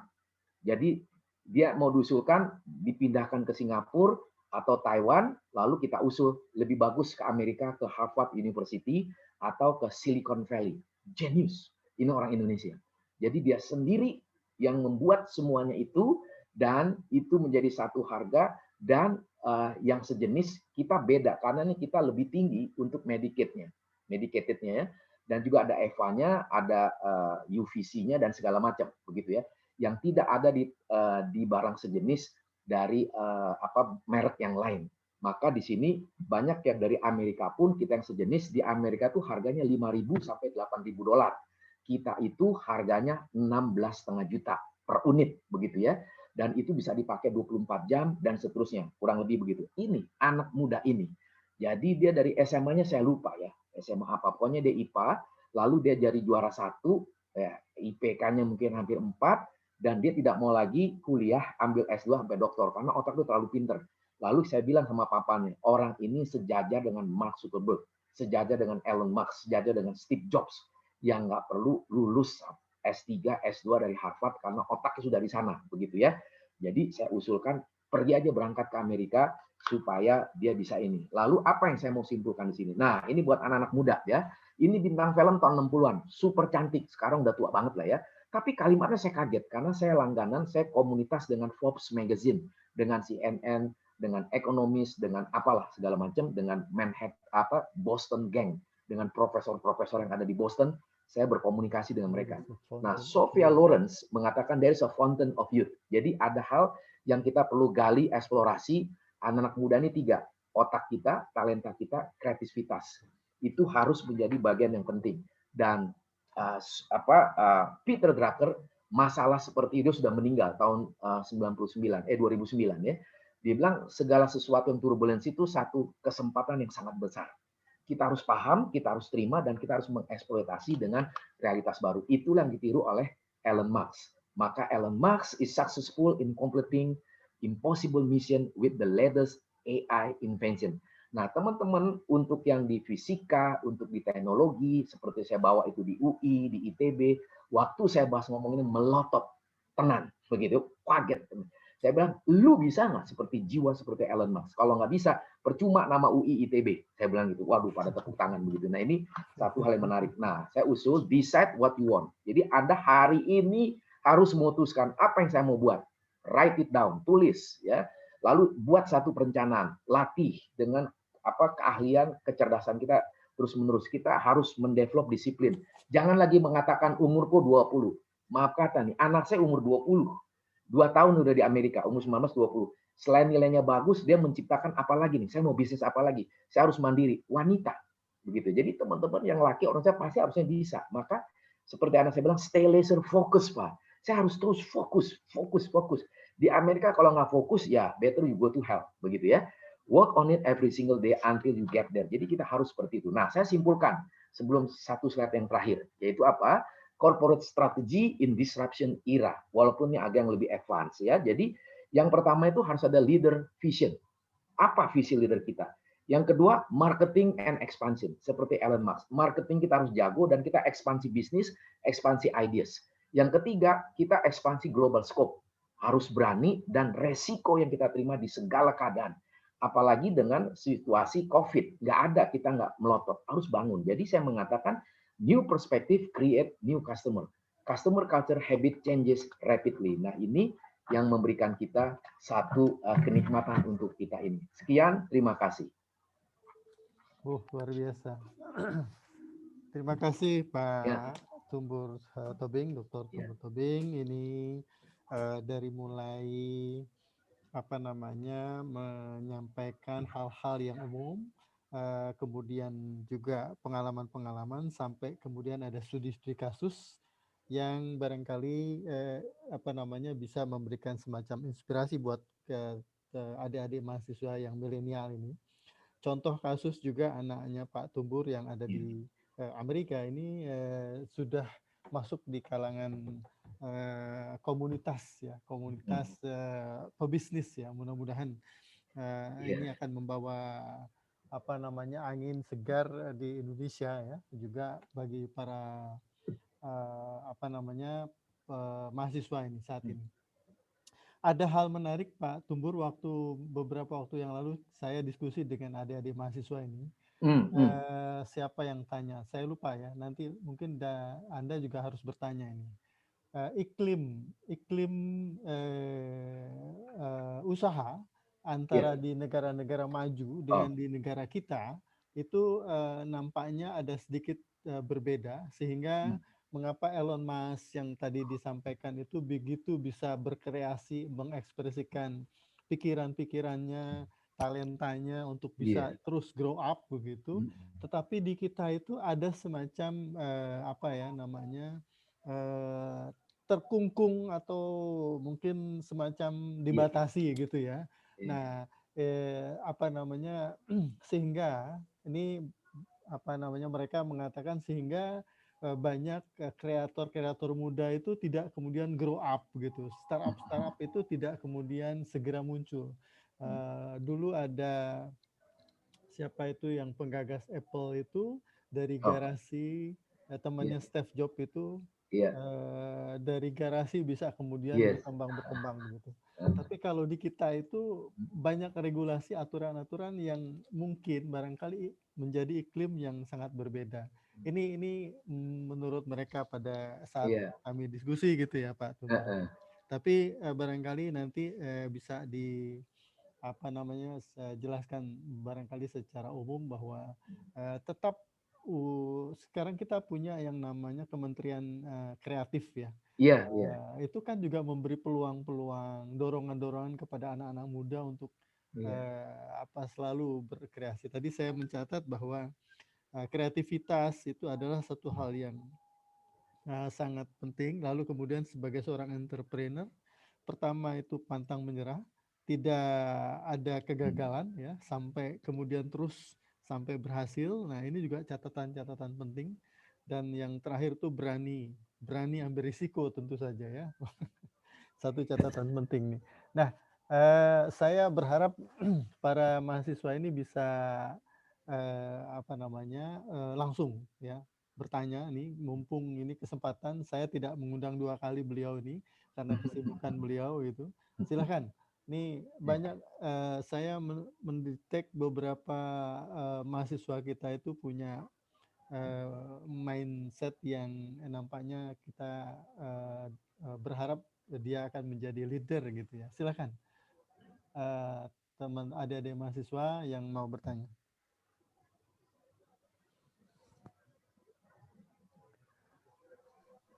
Ya, Mas Krisna Wahyu Andriawan, silahkan. Mas Krisna, silakan.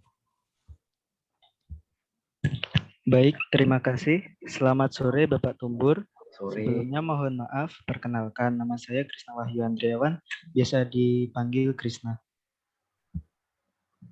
Iya. Saya ingin menyampaikan 2 pertanyaan Pak kepada Bapak Tumbur. Pertanyaan pertama saya adalah, waktu presentasi Bapak Tumbur sempat membahas terkait dengan passion.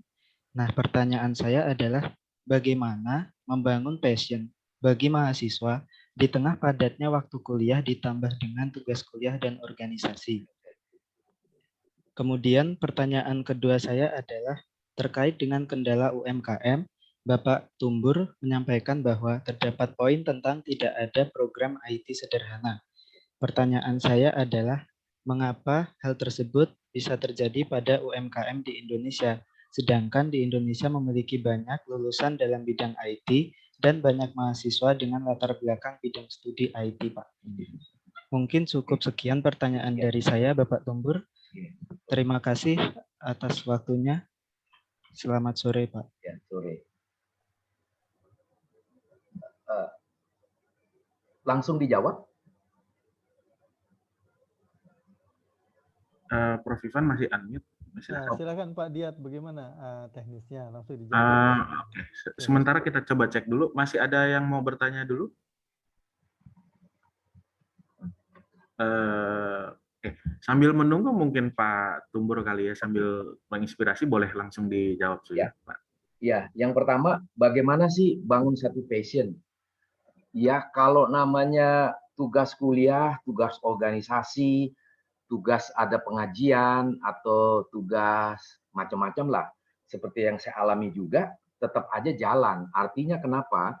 Passion itu kan secara prinsip apa ya, dari dalam jiwa kita, terus kita punya jauh ke depan visi. Nah, banyak orang secara umum itu nggak ada visi. Jadi akhirnya tambal sulam, maksud saya gitu. Ini begini.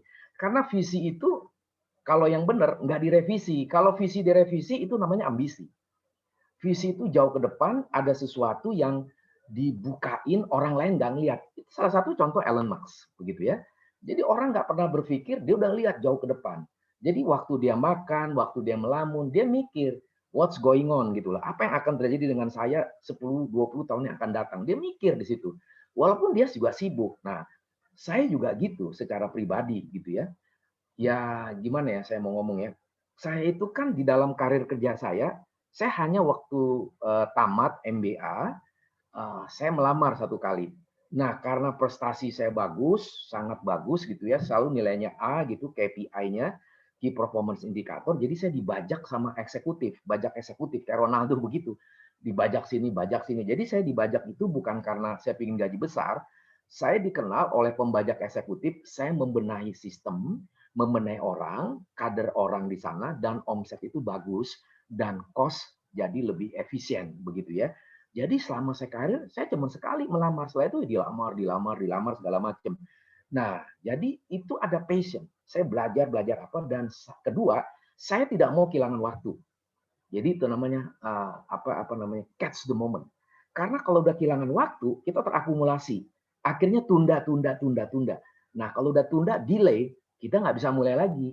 Maka yang ketiga, zaman saya ini kan baru mengalami zaman IT ini kan 10 tahun kebelakangan. Tapi teman-teman di sini kan yang muda-muda kayak anak saya lah, yang seumuran dan teman-teman kali 20 tahun ya. Itu kan IT minded semua. Dan saya sama anak saya sama-sama ngelihat YouTube.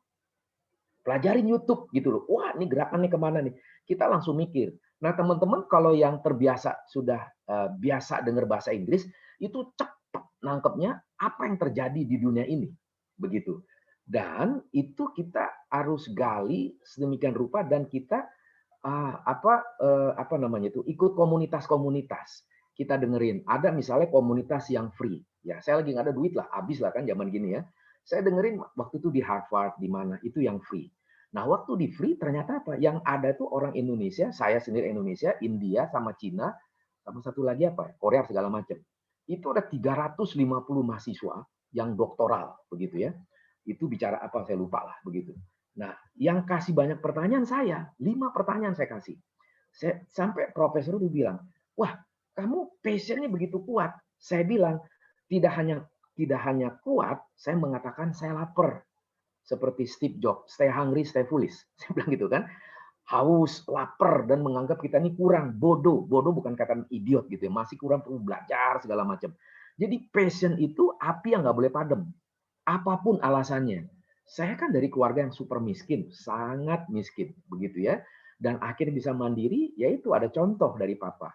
Dan ada pergaulan orang-orang yang hebat-hebat. Saya orang biasa. Dengan orang hebat saya makin ketarik. Sekarang ada YouTube, saya belajar orang super hebat, saya nggak mungkin ke Amerika terus. Saya bisa ikut training-training, ada yang free, ada yang rekaman dengan orang-orang hebat. Saya masukin playlist, saya belajarin lagi tuh. Di kereta api, di mobil, atau lagi nunggu, di mall, pelajarin. Nah, itu yang memberikan inspirasi jadi inovasi. Jadi sebenarnya usul saya, passion itu bisa dibangun kalau kita ada visi, ada minat yang jujur untuk kita berkembang. Kedua, kendala UMKM, banyak IT. Nah, orang IT itu pingin kerja ya di perusahaan udah mateng. Kenapa perusahaan udah mateng? Supaya gajinya gede. Nah, kembali lagi, nggak ada jiwa bisnis. Seperti Elon Musk, dia dari umur 10 tahun ke 12 tahun tadi, dia bisa jual games, dia bikin games harganya $12. Itu dia pokoknya istilah saya seperti tadi Prof. Ivan bilang, saya selalu usulkan, kita nggak usah ikutlah peraturan-peraturan di Indonesia ini, bukan berarti kita menghina, bukan. Kita kalau terlalu dijebak dengan peraturan 1 tambah 1 sama dengan 2, kita bukan jiwa bisnis. Itu artinya kita di laboratorium. Kalau kita di jiwa bisnis, ada peraturan, oke, seperti Elon Musk. Gua bikin dulu, gua hasilkan dulu, gua launching, laku. Nggak laku, gua perbaiki, ditolak, gua perbaiki. Setelah itu udah bagus, gua eksplorasi, gua eksploitasi, sudah berdiri perusahaannya, baru masuk kepada asosiasi. Jangan belum apa-apa kita udah masuk asosiasi, lalu kita terjebak dengan aturan, kita belum bikin apa-apa, nggak jalan. Seperti saya aja nih yang jual virus protector. Mati saya, kapan mau jalannya? Kita tabrak, kita inikan ke Sukovindo, kemana, the greatest virus protector. Jadi saya selalu mengatakan, saya bawa orang itu, yuk kita presentasi, apa yang terjadi. Sama, dia mengatakan, saya bikin ini untuk sesuatu yang baru, laku nggak laku, urusan lain. Nanti kita bisa fix. Nah itu, jadi IT juga tidak bisa buat platform yang bagus. Kenapa? Nah ini, saya orang marketing, orang sales. Waktu itu saya nggak sebut namanya, digital marketing. Saya salah satu peserta, saya paham marketing. Sekarang kalau soal digital, saya pasti lemah lah, gitu. Saya perlu belajar. Nah di tengah-tengah itu timbul tanya jawab, wah seru. Saya bilang, Anda mengatakan digital marketing omsetnya akan sekian. Waktu saya tanya jawab itu, akhirnya dia nggak bisa jawab. Kenapa? Dia hanya membuat platform, tapi dia nggak ngerti bisnis. Saya bilang, saya adalah orang yang tradisional, manual. Dan saya tahu target market saya berapa, omset berapa, daerah mana, caranya gimana. Kita udah ada strategi konsepnya. Sekarang kalau masukin di platform, masukin digital, saya bilang sama dia, kamu harus tahu orang Indonesia itu take it for granted. Nanti udah ada platform, dia diemin. Dia nggak bisa kontrol, dia nggak bisa analisa, dia nggak bisa lihat tren, dan dia nggak turun ke lapangan. Akhirnya yang dia salahkan platform, tutup. Gulung tikar. Karena dia nggak tahu. Nah sekarang kan saya biasa nongkrong di Starbucks. Di Starbucks saya nongkrong bukannya apa? Saya dengerin seperti umur-umur kamu. Apa sih ngomongin? Oh begini-begini. Waduh, saya bilang, parah nih anak-anak muda nih. Lu cuma nongkrong bikin begini-begini, tapi jiwa bisnisnya nggak ada. Setelah itu acu-acu saja. Nah itu yang seperti pertanyaan kamu tadi bagus, sehingga IT itu tidak bisa berkembang sesuai dengan kebutuhan apa yang dipinginkan oleh si customer itu sesuai dengan produk. Nah, salah satu klien saya, ini kan teman-teman Muslim semua kan ya. Nah, seorang yang ikut program saya, Mini MBA, itu tahun lalu, dia Sales and Marketing Director pakaian Muslim yang terbesar di Indonesia. Nah, namanya Rabani, itu dekat UNJ juga ada itu, Rabani, itu cabangnya. Dia ikut 4 bulan pelajaran sama saya, dia Sales and Marketing Director untuk Indonesia. Dia ikut pola saya, kita terus diskusi-diskusi, lalu dia selesai 4 bulan, lalu dia, wah coach saya syukur alhamdulillah kita bayar semua THR, gaji nggak kurang selama COVID. Dan tahun kedua gini juga coach. Dan syukur alhamdulillah yang kedua coach. Apa itu? Saya diangkat jadi CEO, Presiden Director. Terima kasih ya coach, sudah banyak membina saya, membimbing saya, sehingga bagaimana saya siap-siap untuk coach dampingi saya. Kita ke Jeddah, kita ke Amerika, kemana untuk strategi menjual barang-barang pakaian Muslim dengan IT yang seperti apa. Nah, saya mengatakan ada nih teman saya yang jago di IT, dia jual tapi urusan kamu sama dia, bukan urusan saya. Saya kepada strategi manajemennya. Jadi ya, yang terakhir teman-teman, kamu tadi Krisna, kamu segera aja buat sesuatu, kamu jual. Kalau kamu nggak usah lagi masuk kepada satu peraturan-peraturan itu dulu, kamu jual personally aja. Banyak sekali. Kamu mau jual sistem IT. Dan orang Indonesia, nah gini, tiru orang Chinese dalam berbisnis. Bukan berarti menjadi orang Chinese, bukan. Cara dia bisnis. Yang penting dia terobos, dia jual, dia laku, kamu after sale service-nya harus standby. Pasti dia percaya, nggak lari. Nah itu cara saya juga untuk jadi konsultan di banyak perusahaan juga begitu. Jadi saya sudah dari tahun 2006 sampai sekarang itu berulang-ulang orang panggil saya. Gitu loh. Jadi itu bisa, ya. Jangan ragu, Saudara Krisna, segera mulai. You bikin passion Anda, nggak usah dikatakan karena gua ada pengajian, gua ada organisasi, gua ada tugas banyak, nggak apa-apa. Anda masih muda, saya aja kerja itu bisa 14 jam setiap hari.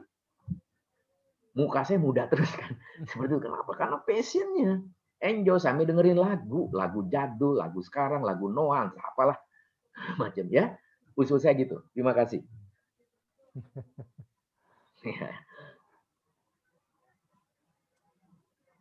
Baik, Pak Tumbur, menarik sekali ya nampaknya ini Prof. Ivan ya.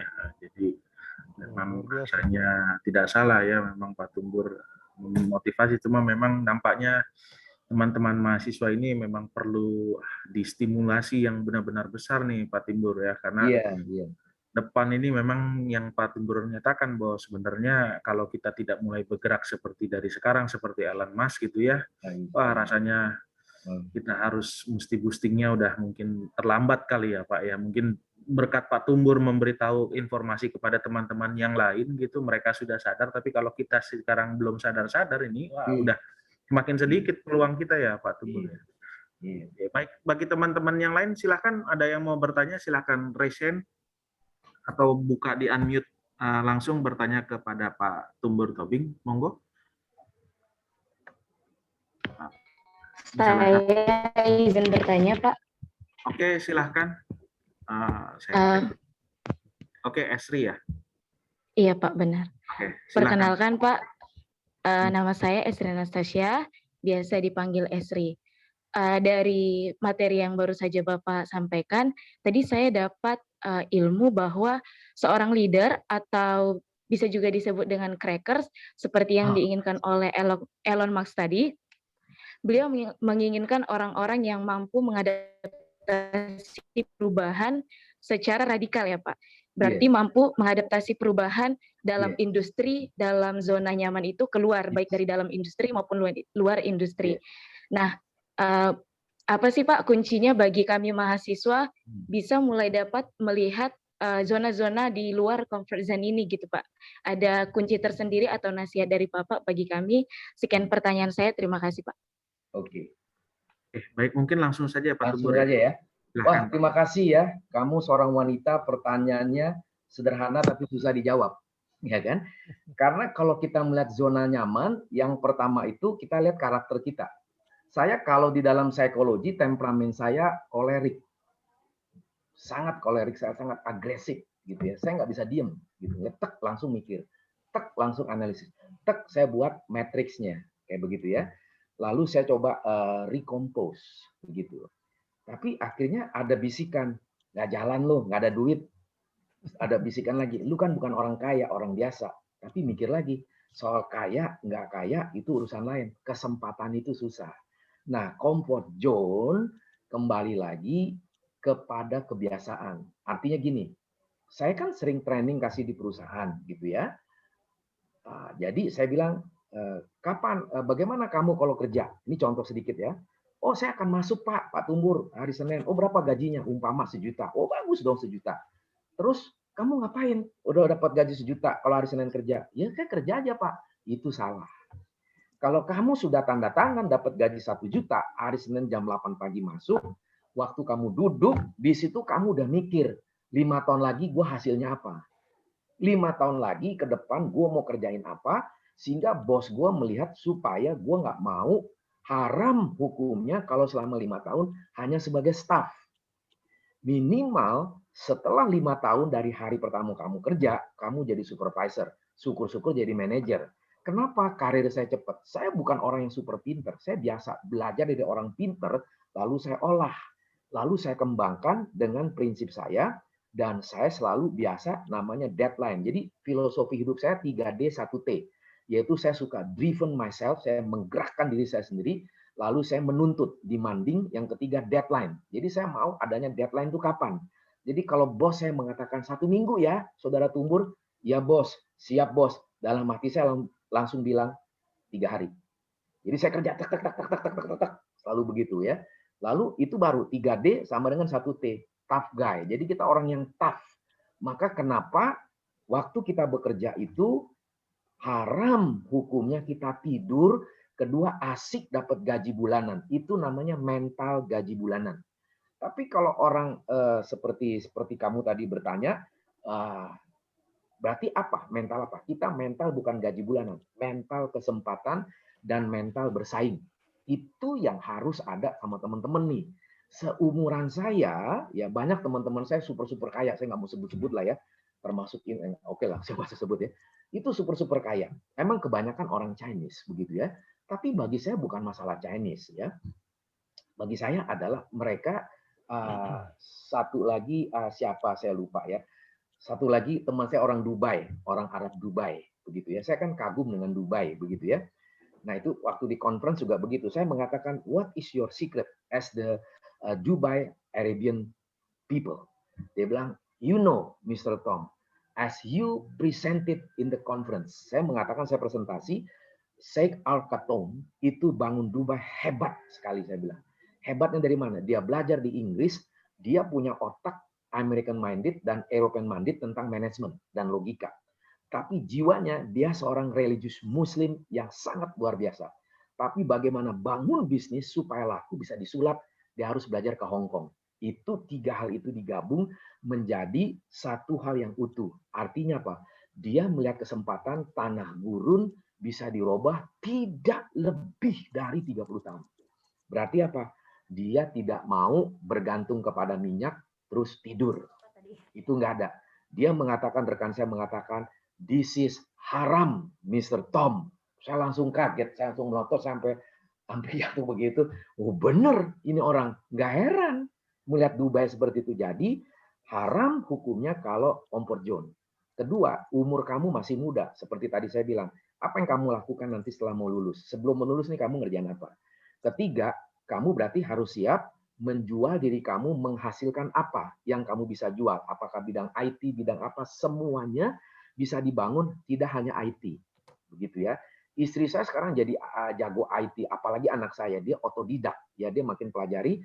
Nah, saya masih banyak kelemahan. Saya sekarang ngejar, tapi karena saya banyak sekali orderan untuk training, jadi saya belum sempat sampai go to deep, gitu ya. Yang ketiga adalah untuk zona nyaman itu, kamu kalau sudah ada ide-ide segala macam, seperti saya katakan tadi, apalagi umur kamu 20 tahun, nggak mungkin kamu tidurnya bisa 8 jam, bisa 4 jam, 6 jam, karena idenya banyak. Ya, kamu bangun, sehingga kamu ngejar, umur kamu mungkin sekarang 20 seperti anak saya atau 21, mikir 2030 itu kan bonus demografi, itu umur-umur kamu yang sudah pegang posisi. Nah, kalau sekarang kamu tidak berubah, kamu jadi staff hanya mental gaji bulanan. Itu ngeri sekali. Ikutlah, tirulah Elon Musk. Kita bukan mental gaji bulanan, mental inovasi, mental kreativitas, mental produktivitas, dan mental pemenang. 4 hal itu yang harus ada di dalam diri kita. Terima kasih. Seperti itu. Baik, menarik sekali Pak Tumbur ya. Aduh, ini Mbak Esri ya. Jadi saya sudah tadi dari gimana kita di comfort zone gitu ya. Saya sebenarnya tertampar ini Pak Tumbur. Tertampar dalam arti kata positif ini Pak. Saya ini masih berusaha bagaimana ya dari sisi lain kita memang dari ASN ini ada di comfort zone, tapi di sisi lain saya juga pengen sekali gitu ya Pak, pengen melihat teman udah mobilnya sudah ini, rumahnya sudah ini, sudah settle, tidak harus bangun lebih pagi ketimbang kita ini dan lain sebagainya, menikmati hidup di umur di bawah 40, di bawah 50 gitu ya. Itu benar sekali Pak Tumbur. Rasanya kurang sekali nih kalau Pak Prof Ivan ya, kalau misalkan saya lebih kenal beliau lagi, saya pengen sekali berkenalan diskusi panjang lebar dan lain sebagainya gitu ya. Boleh. Sambil nongkrong ngopi, saya orangnya seneng. Alhamdulillah. Oke. Enggak Prof Ivan, mungkin ada yang mau disampaikan lagi? Jadi saya kira karena Pak Tumbur juga waktunya terbatas dan kita juga sudah hampir selesai 100 menit, ini luar biasa, padat sekali apa yang disampaikan Pak Tumbur. Nah, para mahasiswa sekalian, saya pernah membaca bahwa yang namanya entrepreneur itu bukan teori. Jadi to do something ya Pak Tumbur ya. Jadi tadi Pak Tumbur sudah mengatakan bahwa apa yang ada ide-ide itu lakukan. Ya, urusan regulasi, urusan apa barangkali nanti bisa akan kita sesuaikan. Jadi kemarin Mas Dana, kalau nggak salah Danan Jaya ini yang bertanya terkait dengan iklim dan regulasi. Saya kira sekarang sudah terjawab nih. Jadi Pak Tumbur sebagai pelaku mengatakan bahwa lupakan itu dulu, lakukan dulu sesuatu.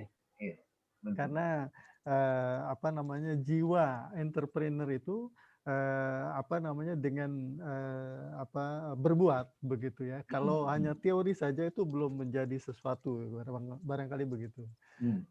Ini saya ingin menggarisbawahi bahwa zaman kita tentu berbeda. Zaman saya dulu Pak Tumbur, saya kuliah sambil berdagang, barangkali karena situasinya seperti itu. Saya sering menceritakan.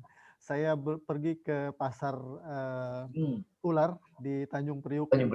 Ya, saya beli jeans, beli sepatu, beli apa, saya jual, saya keliling gitu. Setelah selesai kuliah gitu. Itu zaman dulu ya.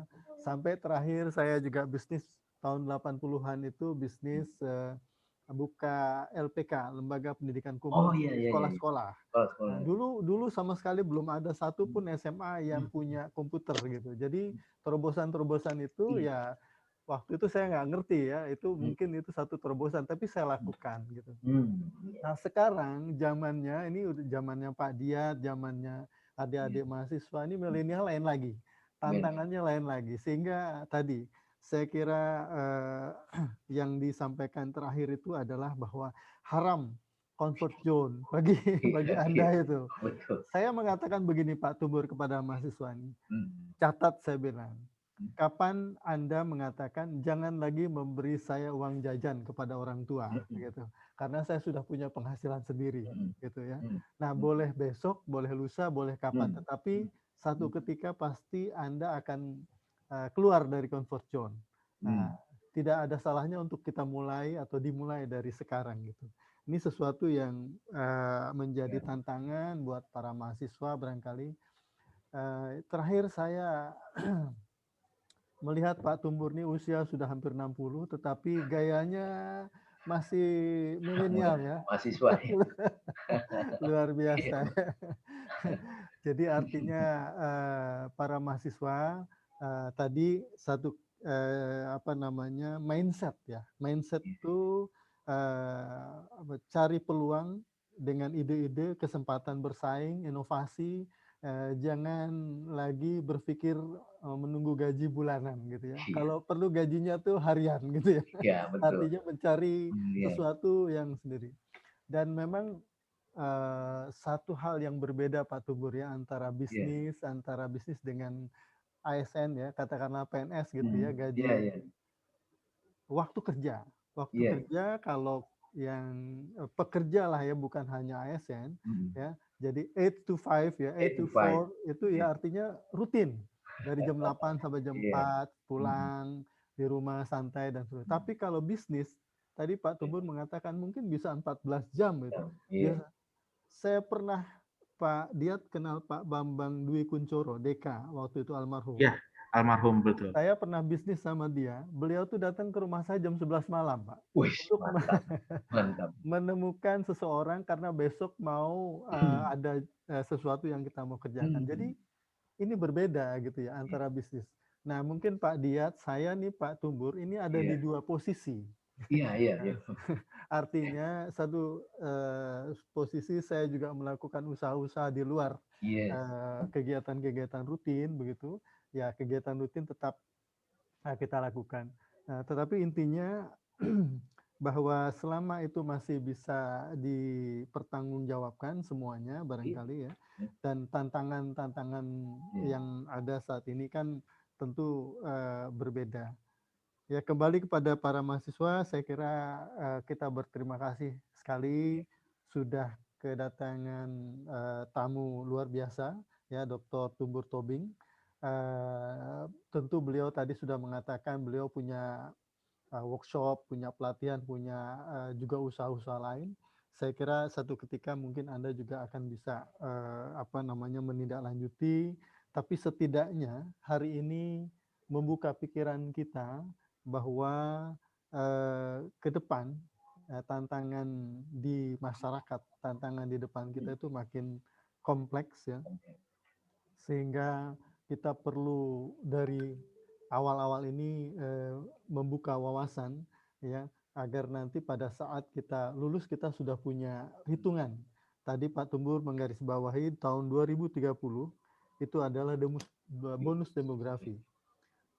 Apabila Anda semua nih para mahasiswa pada hari itu atau pada tahun itu menjadi orang, artinya punya kreasi, punya ide, punya perusahaan dan sebagainya, maka bonus demografi ini betul-betul menjadi bonus bagi bangsa ini gitu. Tapi kalau seandainya sebaliknya gitu, itu akan menjadi masalah gitu.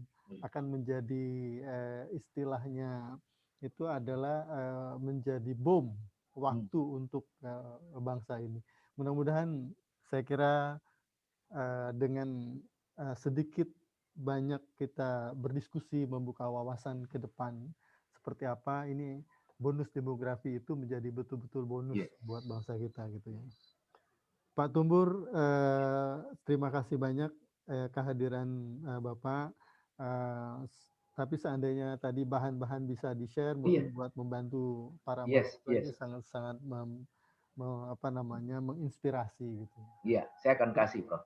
Silahkan barangkali ada closing speech dari Pak Tobing untuk kepada para mahasiswa yang kebetulan seusia dengan anak Pak Tobing sendiri begitu ya untuk memotivasi mereka gitu. Silakan Pak Tumbur. Ya, terima kasih. Prof, terima kasih ya Prof untuk kesempatan bagi saya ini sangat berharga. Satu, alma mater saya UNJ. Saya kemanapun selalu ngomong UNJ karena banyak profesor yang saya kenal secara dekat atau secara umum begitu ya. Salah satu yang sangat dekat itu ya almarhum Profesor Muneri gitu ya. 8 jam saya di pesawat diskusi nggak ngantuk-ngantuk lah ya. Dari gaya dia orang Padang, dia jual segala macam ada rencana. Makanya waktu dia meninggal itu saya menangis gitu ya. Maka saya bikin di Facebook Live melukiskan dia begitu ya. Nah, yang kedua, teman-teman mahasiswa, saya ini memang gayanya dari dulu begini ya, gaya remaja. Jadi saya sama anak saya tuh seperti kalau jalan itu seperti orang lagi pacaran begitu ya. Padahal itu anak saya begitu kan.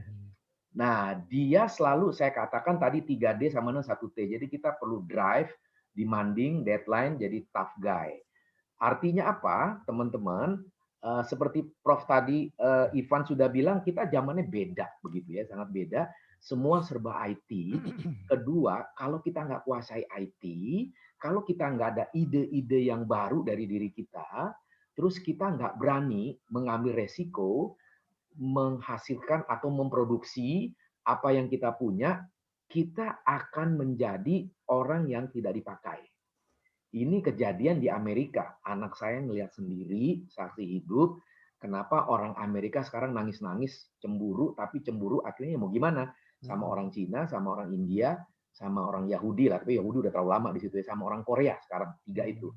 Dan sekarang ada orang Indonesia yang di Amerika, agama apapun orang Indonesia, dia mau Muslim, dia mau Kristen, terutama 2 ini, itu kompak sekarang, tanda kutip nih, mulai merangsek ke Silicon Valley. Ternyata kualitasnya, tanda kutip, mendekati orang yang super. Banyak orang Indonesia. Dan di sana, sekali lagi, kita nggak usah menyalahkan, oh pemerintah begini, situasi ini, aduh capek kalau kayak begitu. Kita nggak maju. Gitu loh. Maka sekarang kita rajut.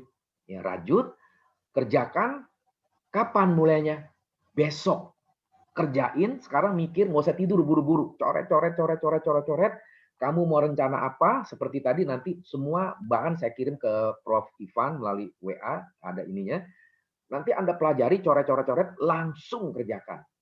Anda mau bikin apa, mau bikin platform, macam-macam. Anda mau join sama teman-teman, bikin, jangan ditunda. Yang keempat, yang terakhir adalah begini loh, kita sebagai orang Indonesia, ya saya bocorinnya gimana ya, dalam arti gini, nggak ada kaitan politik ya. Elon Musk itu kan udah mau ambil baterainya di apa namanya, Kopulo apalah saya lupa namanya itu yang di Sulawesi ya. Di daerah Sulawesi itu ya. Iya, Prof. Itu jadi dia udah inceran, dalam arti bukan inceran negatif lah ya. Dia sudah sadar Indonesia paling besar di seluruh dunia. Nggak ada apa-apanya lah yang lain. Maka Indonesia itu akan negara super kaya. Tapi, nah ini yang saya mau kasih teman-teman. Problemnya adalah teman saya udah ke sana. Dia lebih muda dari saya. Ditarik sama adiknya kontraktor untuk ngadain bisnis sana. Muales tenan kalau orang Jawa bilang. Males kalau orang di sana.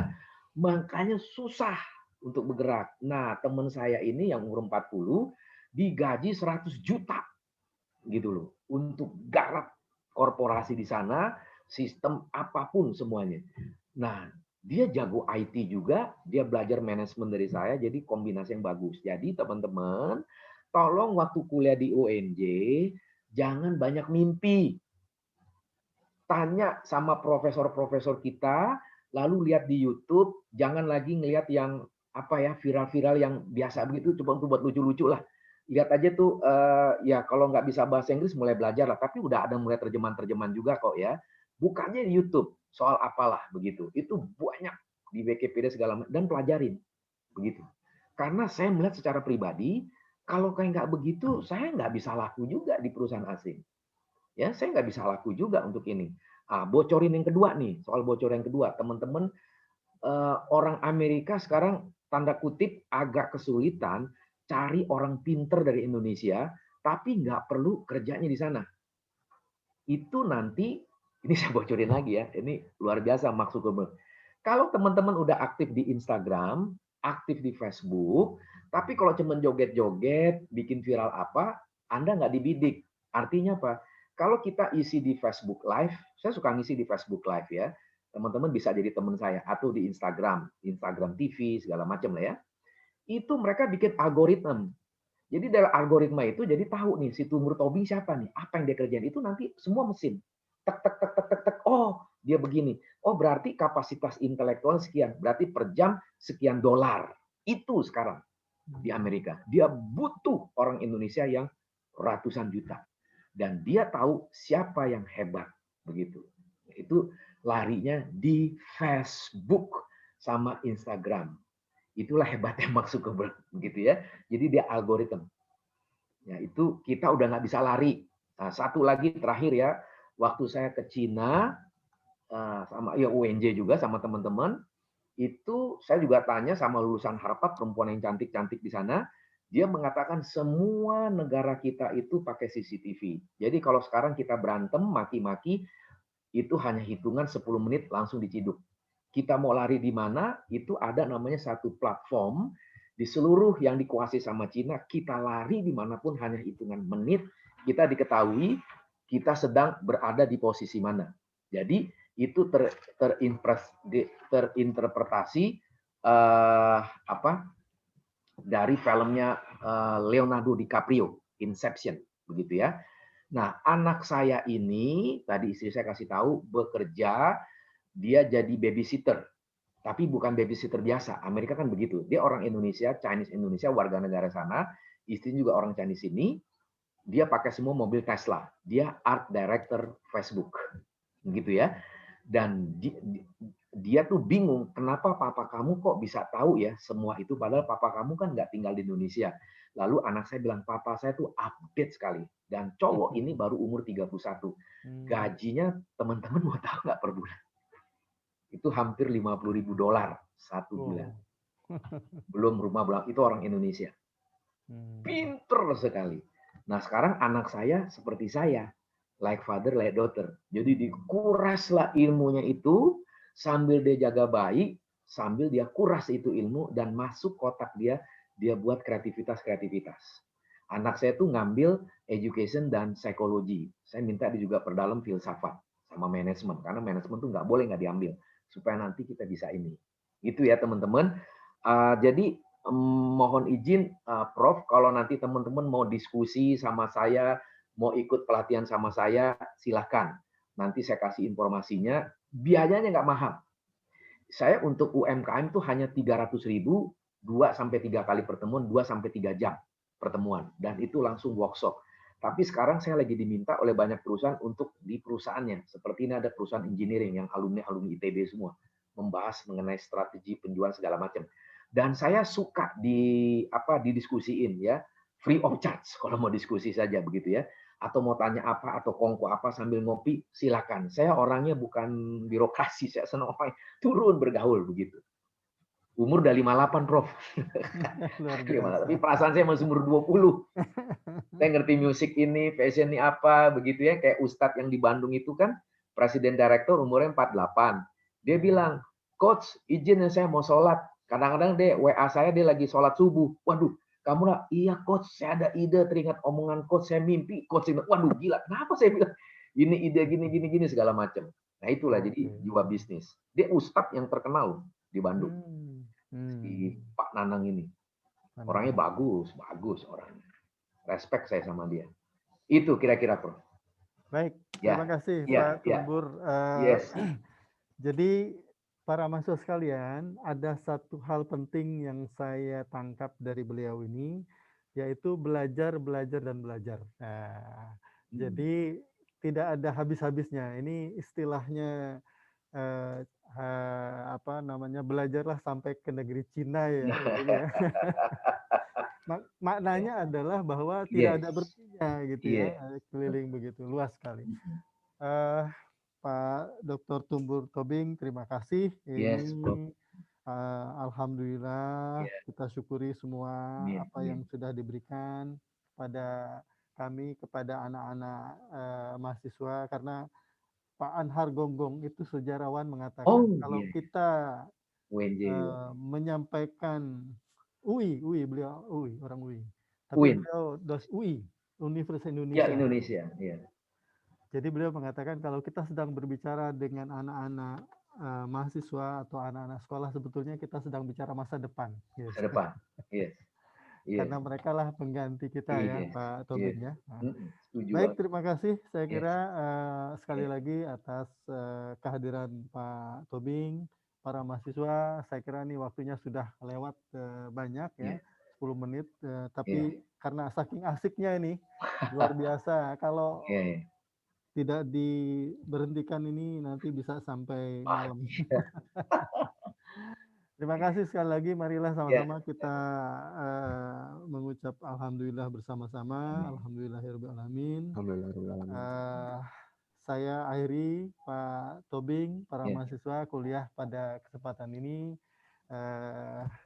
Saya tutup. Assalamualaikum warahmatullahi wabarakatuh. Waalaikumsalam. Waalaikumsalam warahmatullahi wabarakatuh. Terima kasih Pak Tobing. Oke. Live ya. Oke, ya. Oke. Kita live ya. Terima kasih, Pak. Oke.